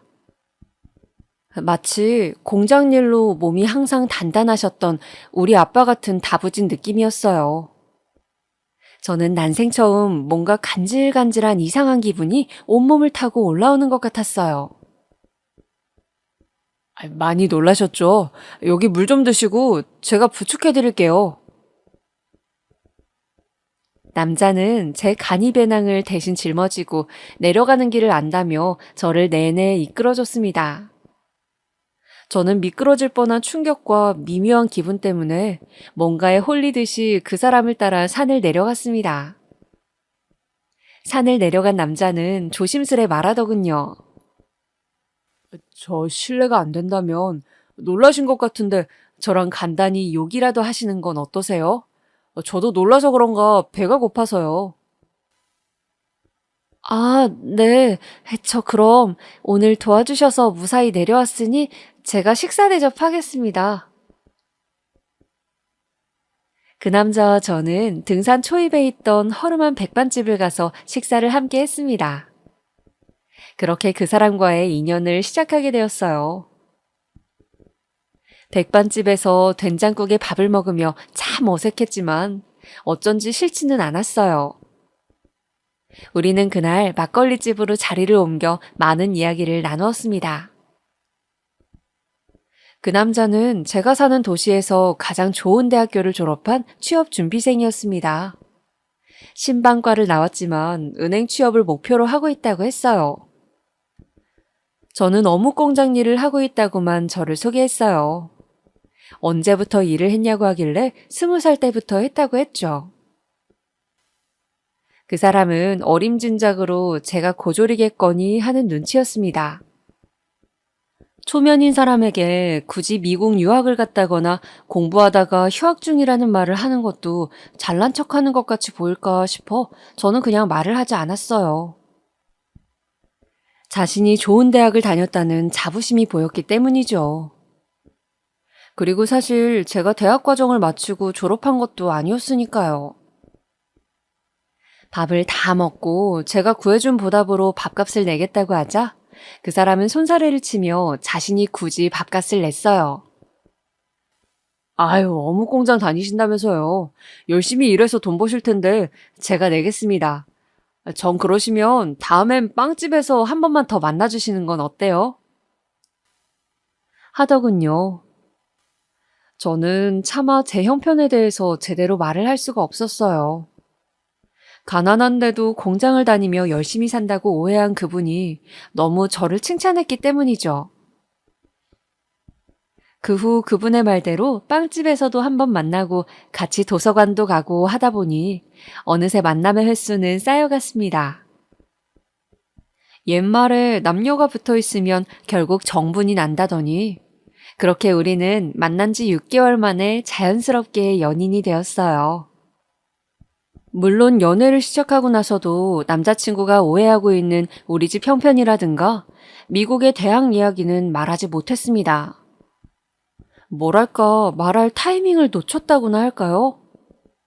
이제 와서 맨날 저한테 대학 가면 이렇다 저렇다 하며 대학 자랑을 하는데 미국에서 대학을 다녔다고 차마 말을 할 수가 없었어요.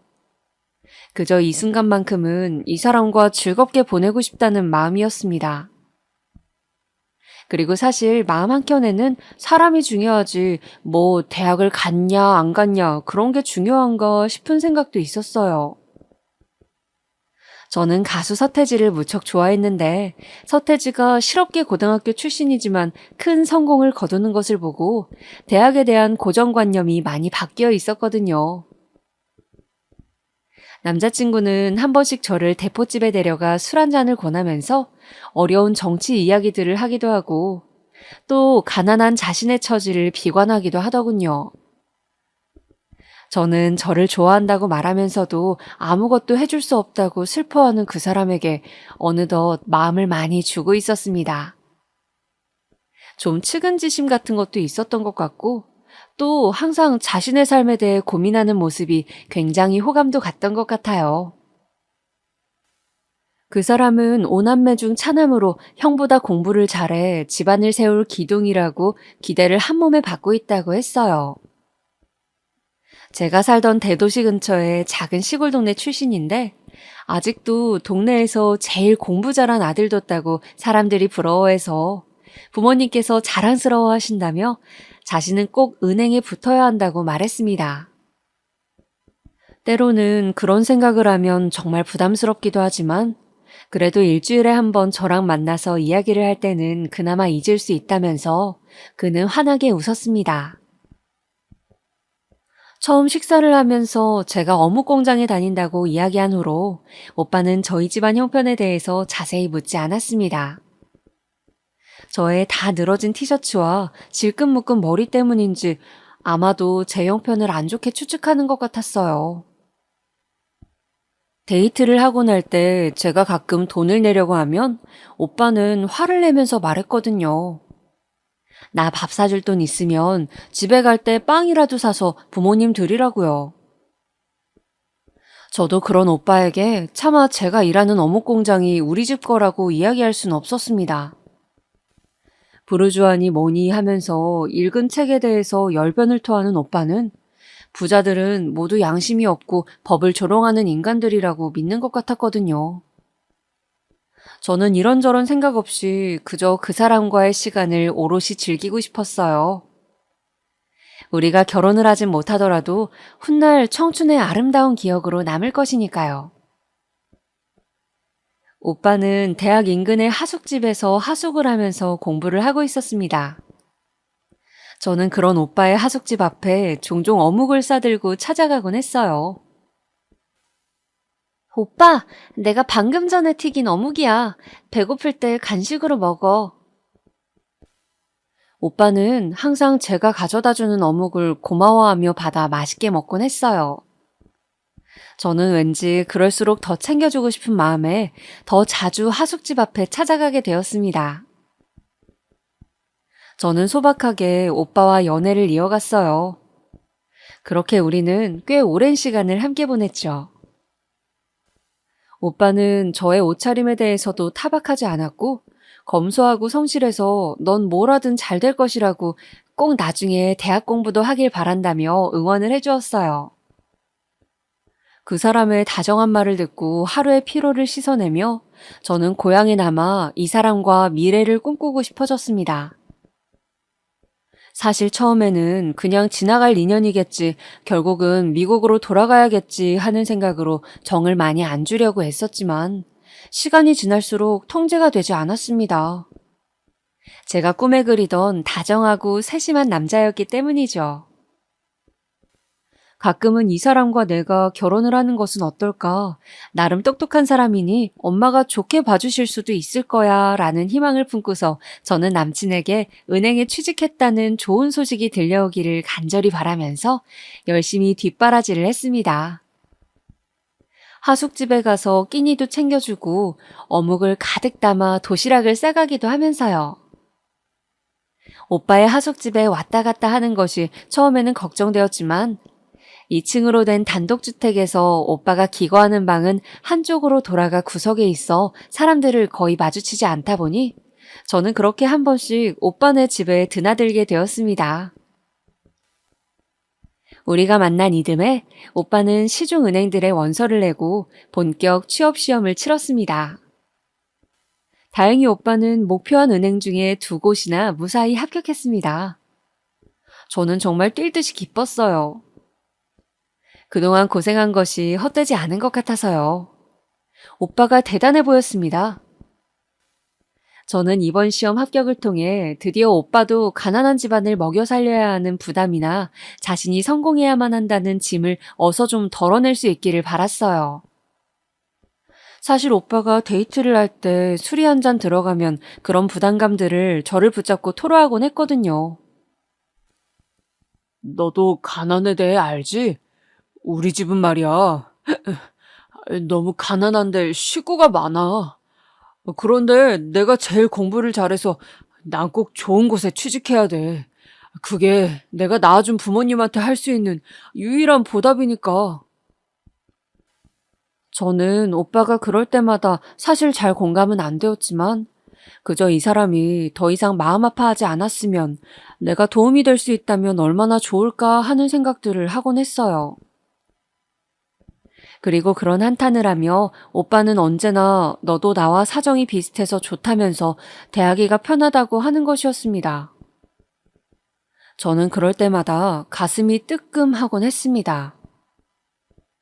언젠가는 솔직하게 내 상황을 말해야 한다는 생각을 하면서도 우리는 정말 통한다면서 저를 의지하는 오빠에게 차마 입이 떨어지지 않았습니다.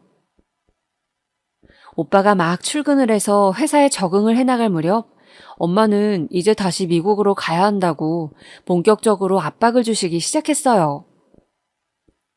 저는 곧 미국으로 갈 거라고 가기 전에 공부를 조금 더 해야 한다고 우겨서 오빠를 만나기 위한 데이트 시간을 확보했습니다. 엄마는 미심쩍어 하시면서 저에게 무슨 책을 샀는지 뭘 읽었는지 캐물으셨지만 저는 잘 둘러대었죠. 그렇게 우리는 3, 4개월 동안 일주일에 한 번씩만 얼굴을 보면서 지냈어요. 그런데 그러던 어느 날 오빠가 저에게 청혼을 하는 것이었습니다. 이제 직장에 적응도 했고, 내가 우리 선아 힘들지 않게 살게 할게. 조만간 부모님과 식사 자리 한번 만들자. 저는 이제는 진짜 제 사정을 말해야 하지 않을까 싶었고, 나는 미국에 가야 하는데 어떻게 해야 할지 고민이 되었습니다. 상황은 점점 오빠와 헤어지고 미국의 대학으로 돌아가느냐, 아니면 오빠와 결혼을 하고 미국 대학을 포기하느냐로 좁혀졌습니다. 저는 매일 머리를 싸매고 고민을 거듭했어요. 정말 어떻게 해야 할지 알 수가 없었습니다. 단지 언젠가는 사정을 정확하게 말해야겠다고 혼자 생각하면서 그래도 가난한 줄 알았는데 사실은 풍족한 집안 딸이라는 것은 별 문제가 되지 않겠지라고 좋게 합리화를 했어요. 어쩌면 저는 오빠의 반응이 어떨지 두려웠는지 모르겠습니다. 사실 이제와 이야기하려니 혹시나 오해를 할까봐 이러지도 못하고 저러지도 못했다는 게 맞겠죠. 차라리 처음부터 솔직하게 이야기했다면 좋았을 것을 말이죠. 오빠는 당연히 제가 청혼을 받아들일 것으로 믿고 금은방에서 샀을 얇은 금반지를 끼워주며 결혼하고 싶다고 청혼을 하더군요. 저는 어쩐지 눈물이 날 것 같았습니다. 없는 형편에 용돈을 모아서 반지를 사러 갔을 오빠의 모습이 떠올라서요. 그리고 분명 좋은 일이긴 한데 한편으로는 그동안 말하지 않았던 것들을 밝히려니 두렵기도 하더군요. 그래서 우리 엄마를 먼저 만나고 싶다는 오빠의 이야기에 일단 오빠네 부모님과 식사 자리를 먼저 하자고 이야기를 했어요. 내가 먼저 인사드리는 것이 맞는 것 같다고요. 사실 저는 일단 오빠네 부모님께 인사를 드리면서 제가 미국 유학 중인데 멈춘 상태이고 저희 집안이 나름 유복하다는 것을 모두가 계신 자리에서 밝히고 결혼 허락을 받을 생각이었어요. 결혼해서도 제가 대학을 다녀야 하는 부분도 걸리고 해서요. 그렇게 저는 11월 중순 오빠가 잡아두었다는 한정식 집에서 오빠의 부모님을 처음 뵙게 되었어요. 그날만큼은 맨날 입고 다니던 면 티셔츠와 검정 바지를 입으면 안 될 것 같아서 어느 정도 차려입고 나갔습니다. 오빠의 가족분들은 먼저 와 계시더군요. 시골분들 특유의 푸근한 인상이셨고 특히 오빠의 어머님은 기분이 너무 좋으셨는지 벌써 얼굴이 빨개져서 우리 아들 하면서 오빠의 손을 꼭 잡고 계셨어요. 연신 어깨를 쓰다듬으시면서요. 저 안녕하세요. 저는 김선아라고 합니다. 저는 그분들에게 다가가서 수줍게 인사를 드렸습니다. 왔어? 이 아가씨가 오늘 소개한다던 여자친구냐? 오빠의 아버지가 저를 아래 위로 살펴보시며 말씀하시더군요. 오빠의 어머니는 저를 이리저리 살피기만 하시고 별다른 말씀이 없으셨어요. 저는 그 눈길이 조금 부담스러웠지만 첫 만남이라 어색한 거겠지 생각하며 애써 미소를 지었습니다. 그동안 말씀 많이 들었습니다. 늦게 인사드려서 죄송합니다. 그러자 아무 말이 없으시던 오빠의 어머니께서 대뜸 말씀하시는 것이었어요. 그래, 아가씨는 그 무슨 공장에 다닌다고요? 무슨 공장이라고 했죠? 뭔가 공장이라는 단어가 특히 도드라지는 것 같았어요. 순간 저도 모르게 민망한 기분이 들더군요. 제가 뭔가를 잘못한 것처럼요. 네, 저기 상수동에 있는 어묵 공장에 다닙니다. 제 대답을 듣자마자 아버지는 말없이 소주를 한 잔 따라 드셨고 어머니는 옆에 있던 오빠의 형과 동생들을 보면서 한숨을 쉬시더군요. 저는 그런 반응이 좀 당황스러워서 일단 가만히 있었어요. 저기 아가씨가 참하고 성실해 보여요. 그런데 우리 아들이 이번에 정말 좋은 곳에 취직한 건 알고 있죠? 라며 갑자기 오빠의 어머니가 제 손을 덥석 잡으시더라고요. 저는 고개를 끄덕이면서 너무 기쁜 일이라고 오빠가 참 자랑스럽다고 말씀드렸습니다. 똑똑한 아들 두셔서 좋으시겠다는 말도요.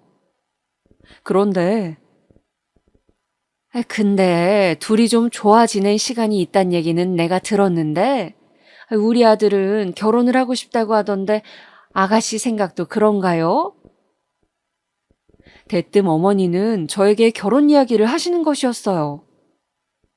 저는 저희끼리는 그렇게 이야기가 되었다고 말씀드렸습니다.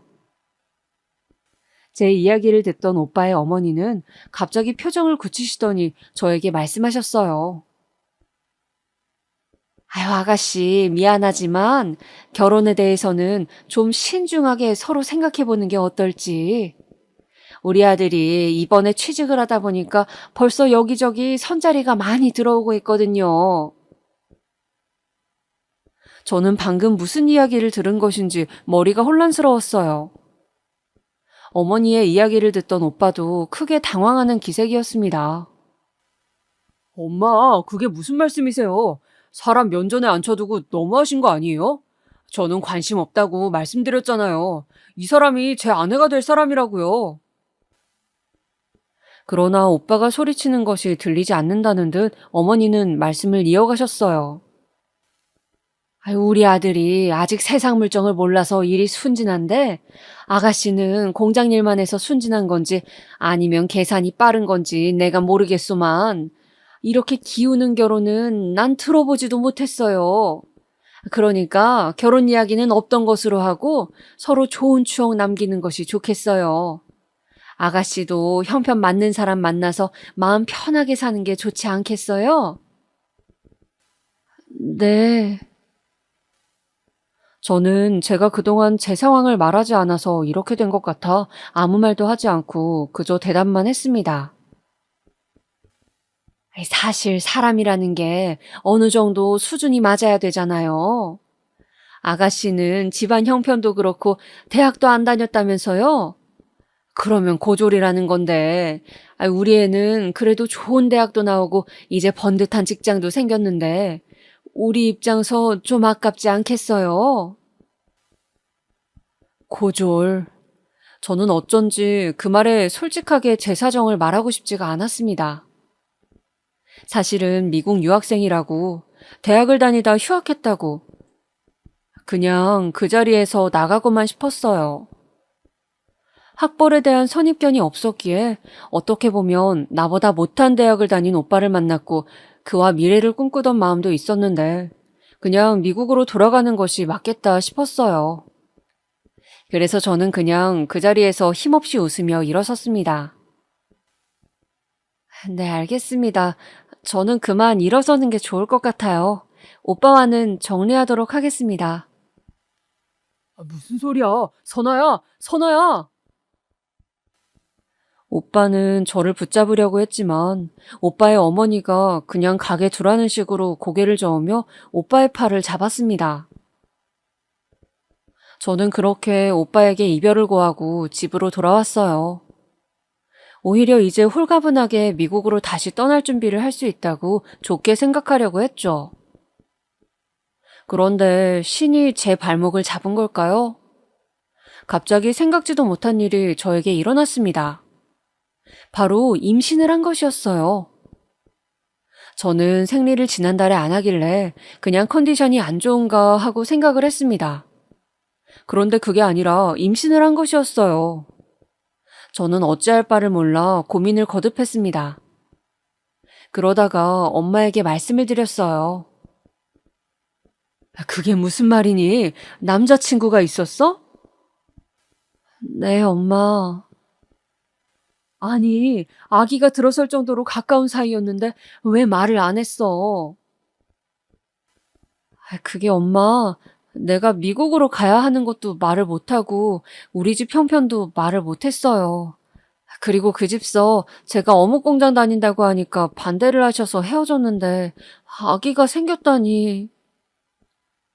아휴, 일단 엄마가 그 청년을 한번 만나봐야겠구나. 엄마, 일단 집안 형편 이야기는 하더라도 미국 이야기는 하지 마요. 네? 내가 내 입으로 마음의 준비가 되었을 때 솔직하게 말하고 싶어요. 그래, 알았다. 남자친구 연락처 좀 주렴. 그렇게 엄마는 남자친구를 만나고 돌아와서는 결혼을 추진하기로 했다고. 어묵 공장 주인이 우리라고 이야기하자 시댁에서 갑자기 아기도 생겼는데 결혼을 해야 하지 않겠냐고 태도를 바꾸었다며 조만간 상견례를 하기로 했다고 말씀하시는 것이었습니다. 저는 이게 맞는가 싶었지만 아기가 생겼다는 것은 연이 있는 것이라고 하는 엄마의 말을 듣고 일단 미국의 학교를 미뤄놓은 채로 결혼을 하게 되었습니다. 아예 미국으로 영영 갈 수 없는 것은 아닐지 불안했지만 일단은 아기를 한국에서 낳아야 할 것 같았죠. 막상 남친의 얼굴을 보니 미국으로 돌아가야 한다는 말을 할 수가 없었습니다.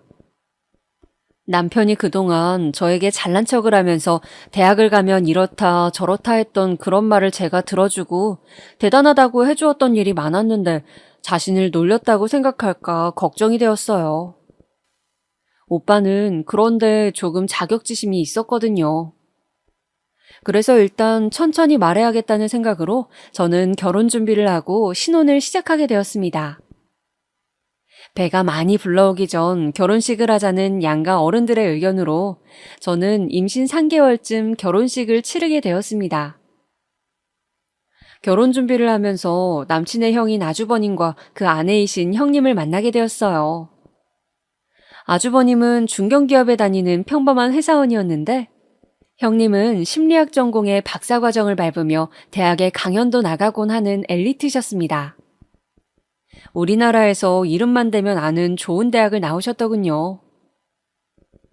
시어머니는 제가 부잣집 딸이라는 것을 알고 난 이후로 저에게 너무 막대하지는 않으셨지만 그래도 형님과 저의 학벌을 대놓고 비교하곤 했습니다. 다 같이 밥을 먹는 가족 모임 자리에서 은근히 저를 무시하고 면박을 주셨죠. 예를 들면 이런 식이었습니다. 어머, 우리 큰 며느리 좀 봐. 젓가락질 하는 것도 어찌나 배운 티가 나는지 역시 곧 교수님 될 사람답다니까.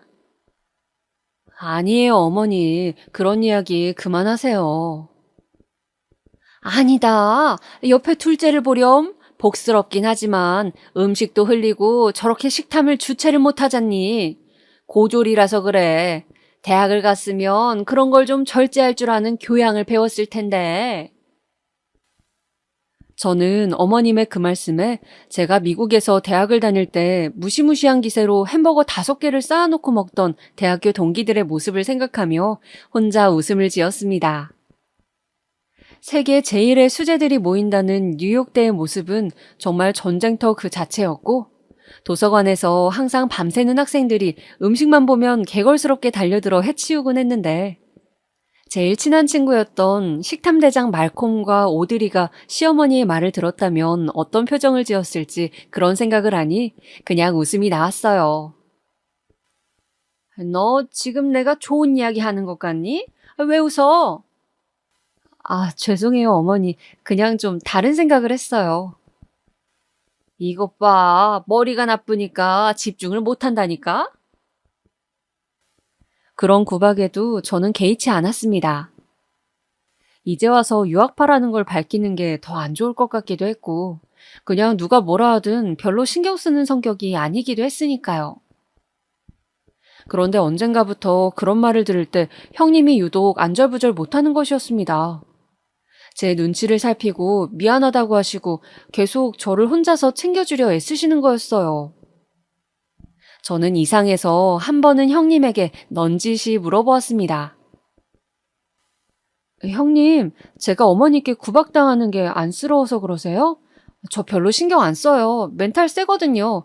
괜찮아요, 저. 동서, 그렇겠지. 아무나 뉴욕대 다니는 게 아닐 건데. 네? 동서, 요새 서점에 베스트셀러 책에 동서 사진이 있어. 알아? 네? 동서 지도 교수님 우리나라에 책 냈는데 그 책에 동서랑 같이 연구하는 사진이 있어. 동서 이름도 사진 밑에 써 있고 교수님 애제자였다고 언급도 되어 있던데 책 나온 거 연락도 못 받았어? 아, 제가 메일 확인을 안 한 지 한참 되긴 했어요. 한국 와서 아버지 돌아가시고 미국 쪽과는 아예 연락을 안 하고 있었거든요. 아, 근데 사진이 조그맣게 나왔을 건데 어떻게 저인 걸 아셨어요? 거기 한국에 대한 인상이 좋다며 어묵 공장하던 애제자가 있었다고 써 있더라고. 아, 교수님이. 그렇군요. 연락 한번 드려봐야겠네요. 그런데 형님, 그냥 모른 척 해주세요. 아직 졸업한 것도 아니고 아기 때문에 다시 갈 수 있을지도 모르는데. 네? 어머님이 아시면 무안해하실 것도 같고요. 동서, 그래도 그런 소리 들으면서 왜 참아?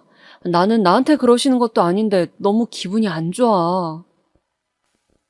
그냥 한 귀로 듣고 넘겨요. 신경 안 쓰여요, 형님. 그러니까 그냥 형님도 넘어가 주시면 좋겠어요.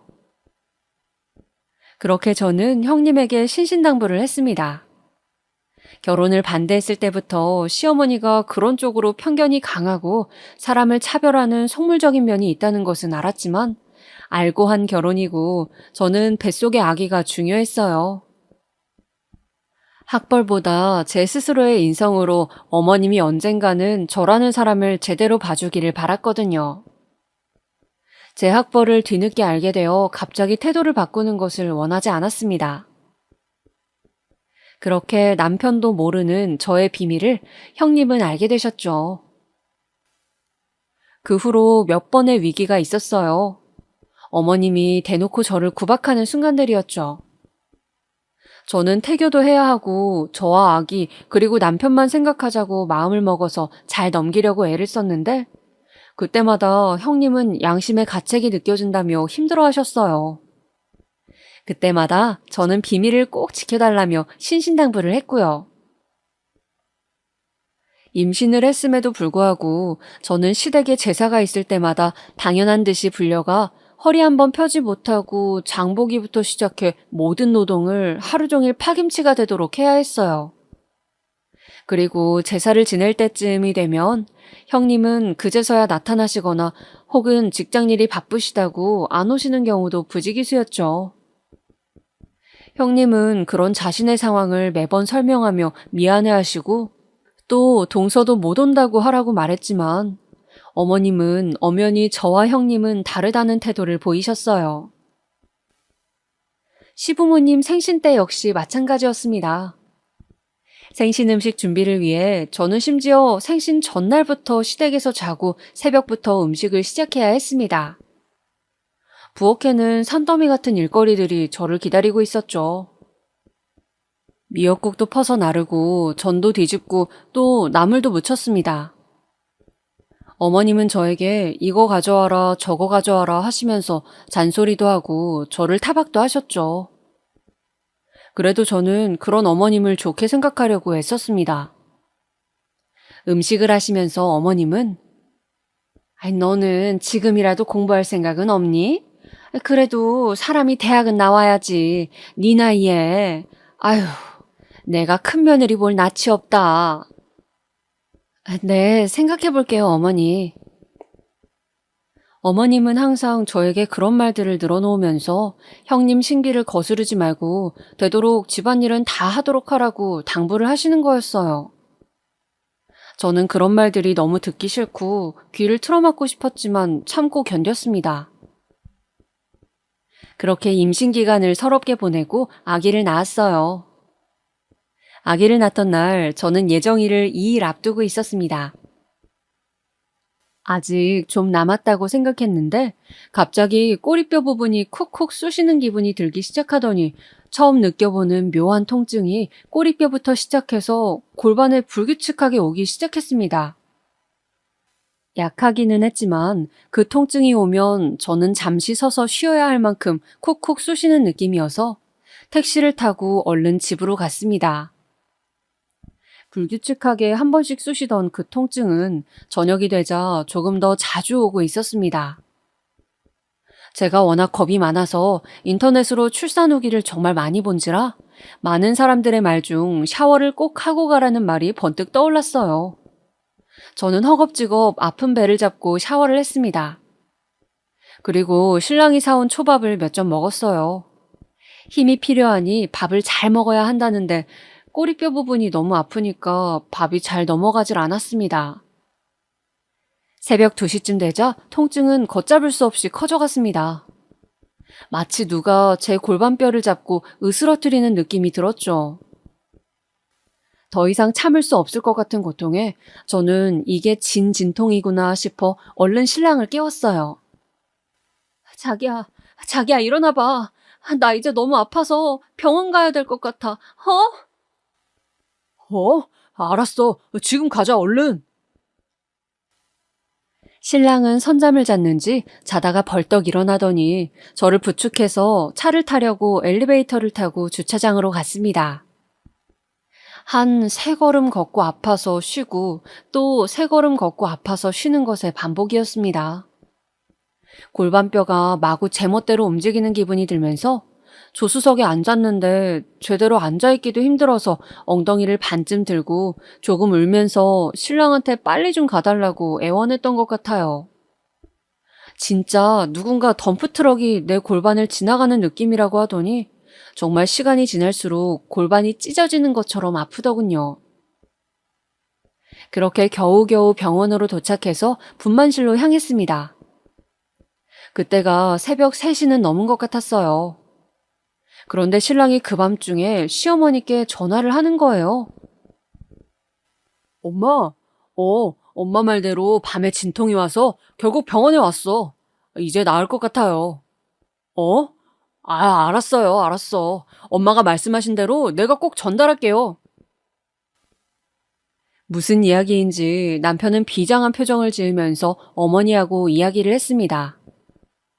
저는 가쁜 숨을 내쉬면서 간호사가 놓아준 진통제를 링겔로 맞으며 정신을 부여잡으려고 애쓰고 있었어요. 손으로 촉진해 본 결과 아직 3cm 열린 상태라고 했습니다. 초사는 원래 자궁문이 열리기까지 시간이 오래 걸린다고, 아직 한참을 더 아파야 한다고요. 그런데 그런 저에게 남편이 하는 말이 가관이었습니다. 자기야, 엄마가 자기 아기 낳을 때 다 돼서 몇 번이나 말씀을 하셨는데 무조건 자연분만으로 낳아야 한대. 무슨 소리야, 그게. 애 낳다가 안 되면 수술하는 거지, 무슨. 남편은 황당해하는 저의 손을 꼭 붙잡고 응원한다며 어이없는 멘트를 남발하더군요. 남편의 얼굴은 그저 태어날 아기에만 관심이 있는 것 같은 얼굴이었습니다. 남편은 미소를 띠며 곧 태어날 아기를 기다리는 듯 했어요. 그런데 시간이 지날수록 진통은 심해져 왔어요. 미칠 듯한 고통으로 온몸을 들썩거리며 힘든 시간을 버티다가 저는 그렇게 3시간쯤 지났을 때 남편에게 말했습니다. 자기야, 나 그냥 수술하면 안 될까? 지금 너무 힘든데 도저히 못하겠어. 이대로 몸이 너무 아파. 자기야, 왜 그래? 조금만 더 기운을 내. 자연분만해야 아기에게 좋다잖아, 자기야, 내가 좀 너무 기운이 딸려서 도저히 안 되겠어. 너무 그렇게 저는 생명이 위급한 상황까지 가서 제왕절개로 겨우 아기를 낳았습니다. 태어난 아기는 너무 예쁘더군요. 조그마한 몸에 눈, 코, 입이 다 있고 손가락, 발가락이 다 있는 것이 너무 신기했습니다. 아기를 낳을 당시 자연분만을 해야 한다고 했던 시모와 또 그 말을 들으려고 했던 남편의 행동에 대해서는 깊게 생각하지 않으려 애를 썼습니다. 깊게 생각해봤자 제 기분만 나쁘니까요. 그렇게 저는 3개월간 거의 시댁에도 가지 않고 친정엄마에게도 영상통화로 아기를 보여주면서 아기를 키우는 일에 매진했습니다.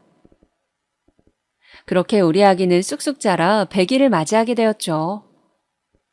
아기 100일을 집에서 조촐하게 하려고 했는데 시어머니가 그래도 밖에서 맛있는 거 먹으면서 하고 싶다고 하셔서 장소를 대여하고 100일 잔치를 준비했습니다.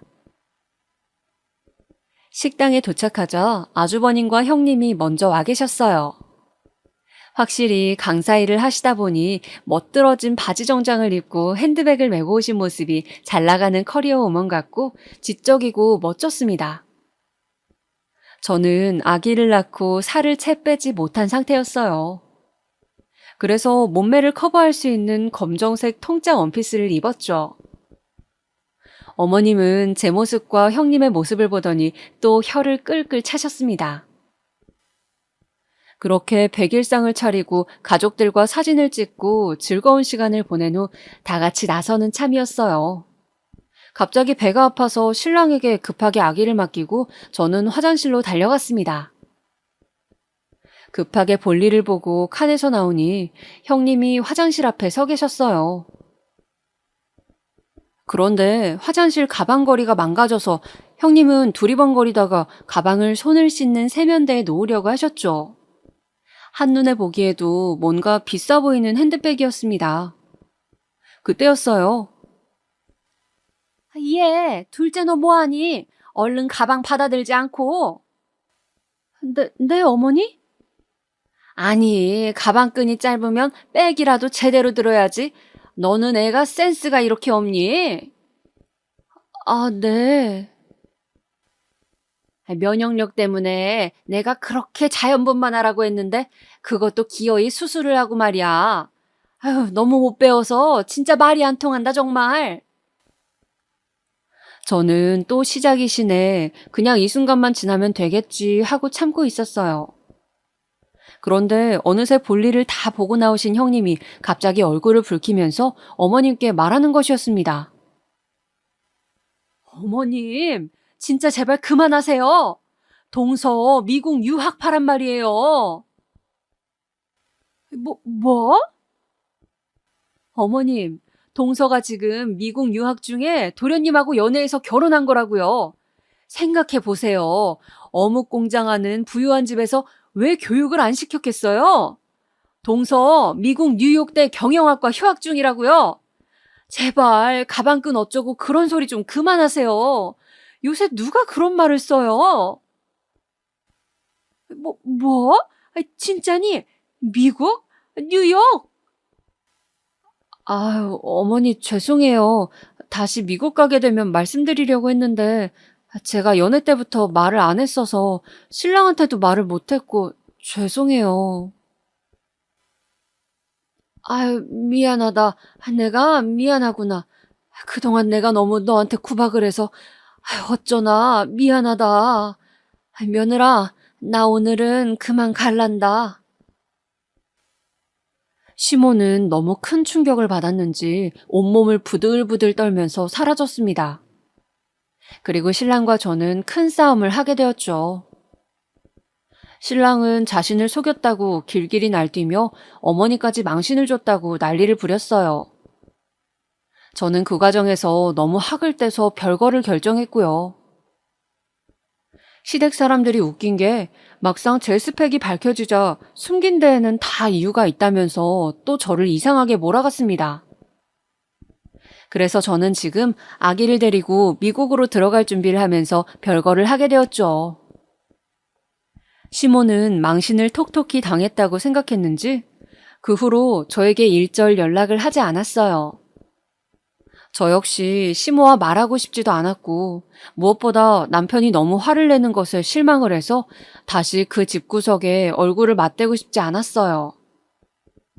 다만 형님과는 가끔 연락을 하고 지내게 되었죠. 지금까지 저에게 있었던 기막힌 사연을 말씀드렸는데요. 결론이 좀 허무한가요? 어찌됐든 저는 앞으로는 저를 너무 숨기지 않고 살아야겠다는 생각이 들었고 또 사람을 조심해서 만나야겠다는 깨달음을 얻었습니다. 그 과정에서 인생 공부하고 깨달음을 얻었다고 좋은 쪽으로 생각하려고 매일 마음을 다지고 있어요. 지금까지 제 이야기 들어주셔서 감사합니다. 다들 행복한 하루 보내시길 바랍니다. 건강하세요.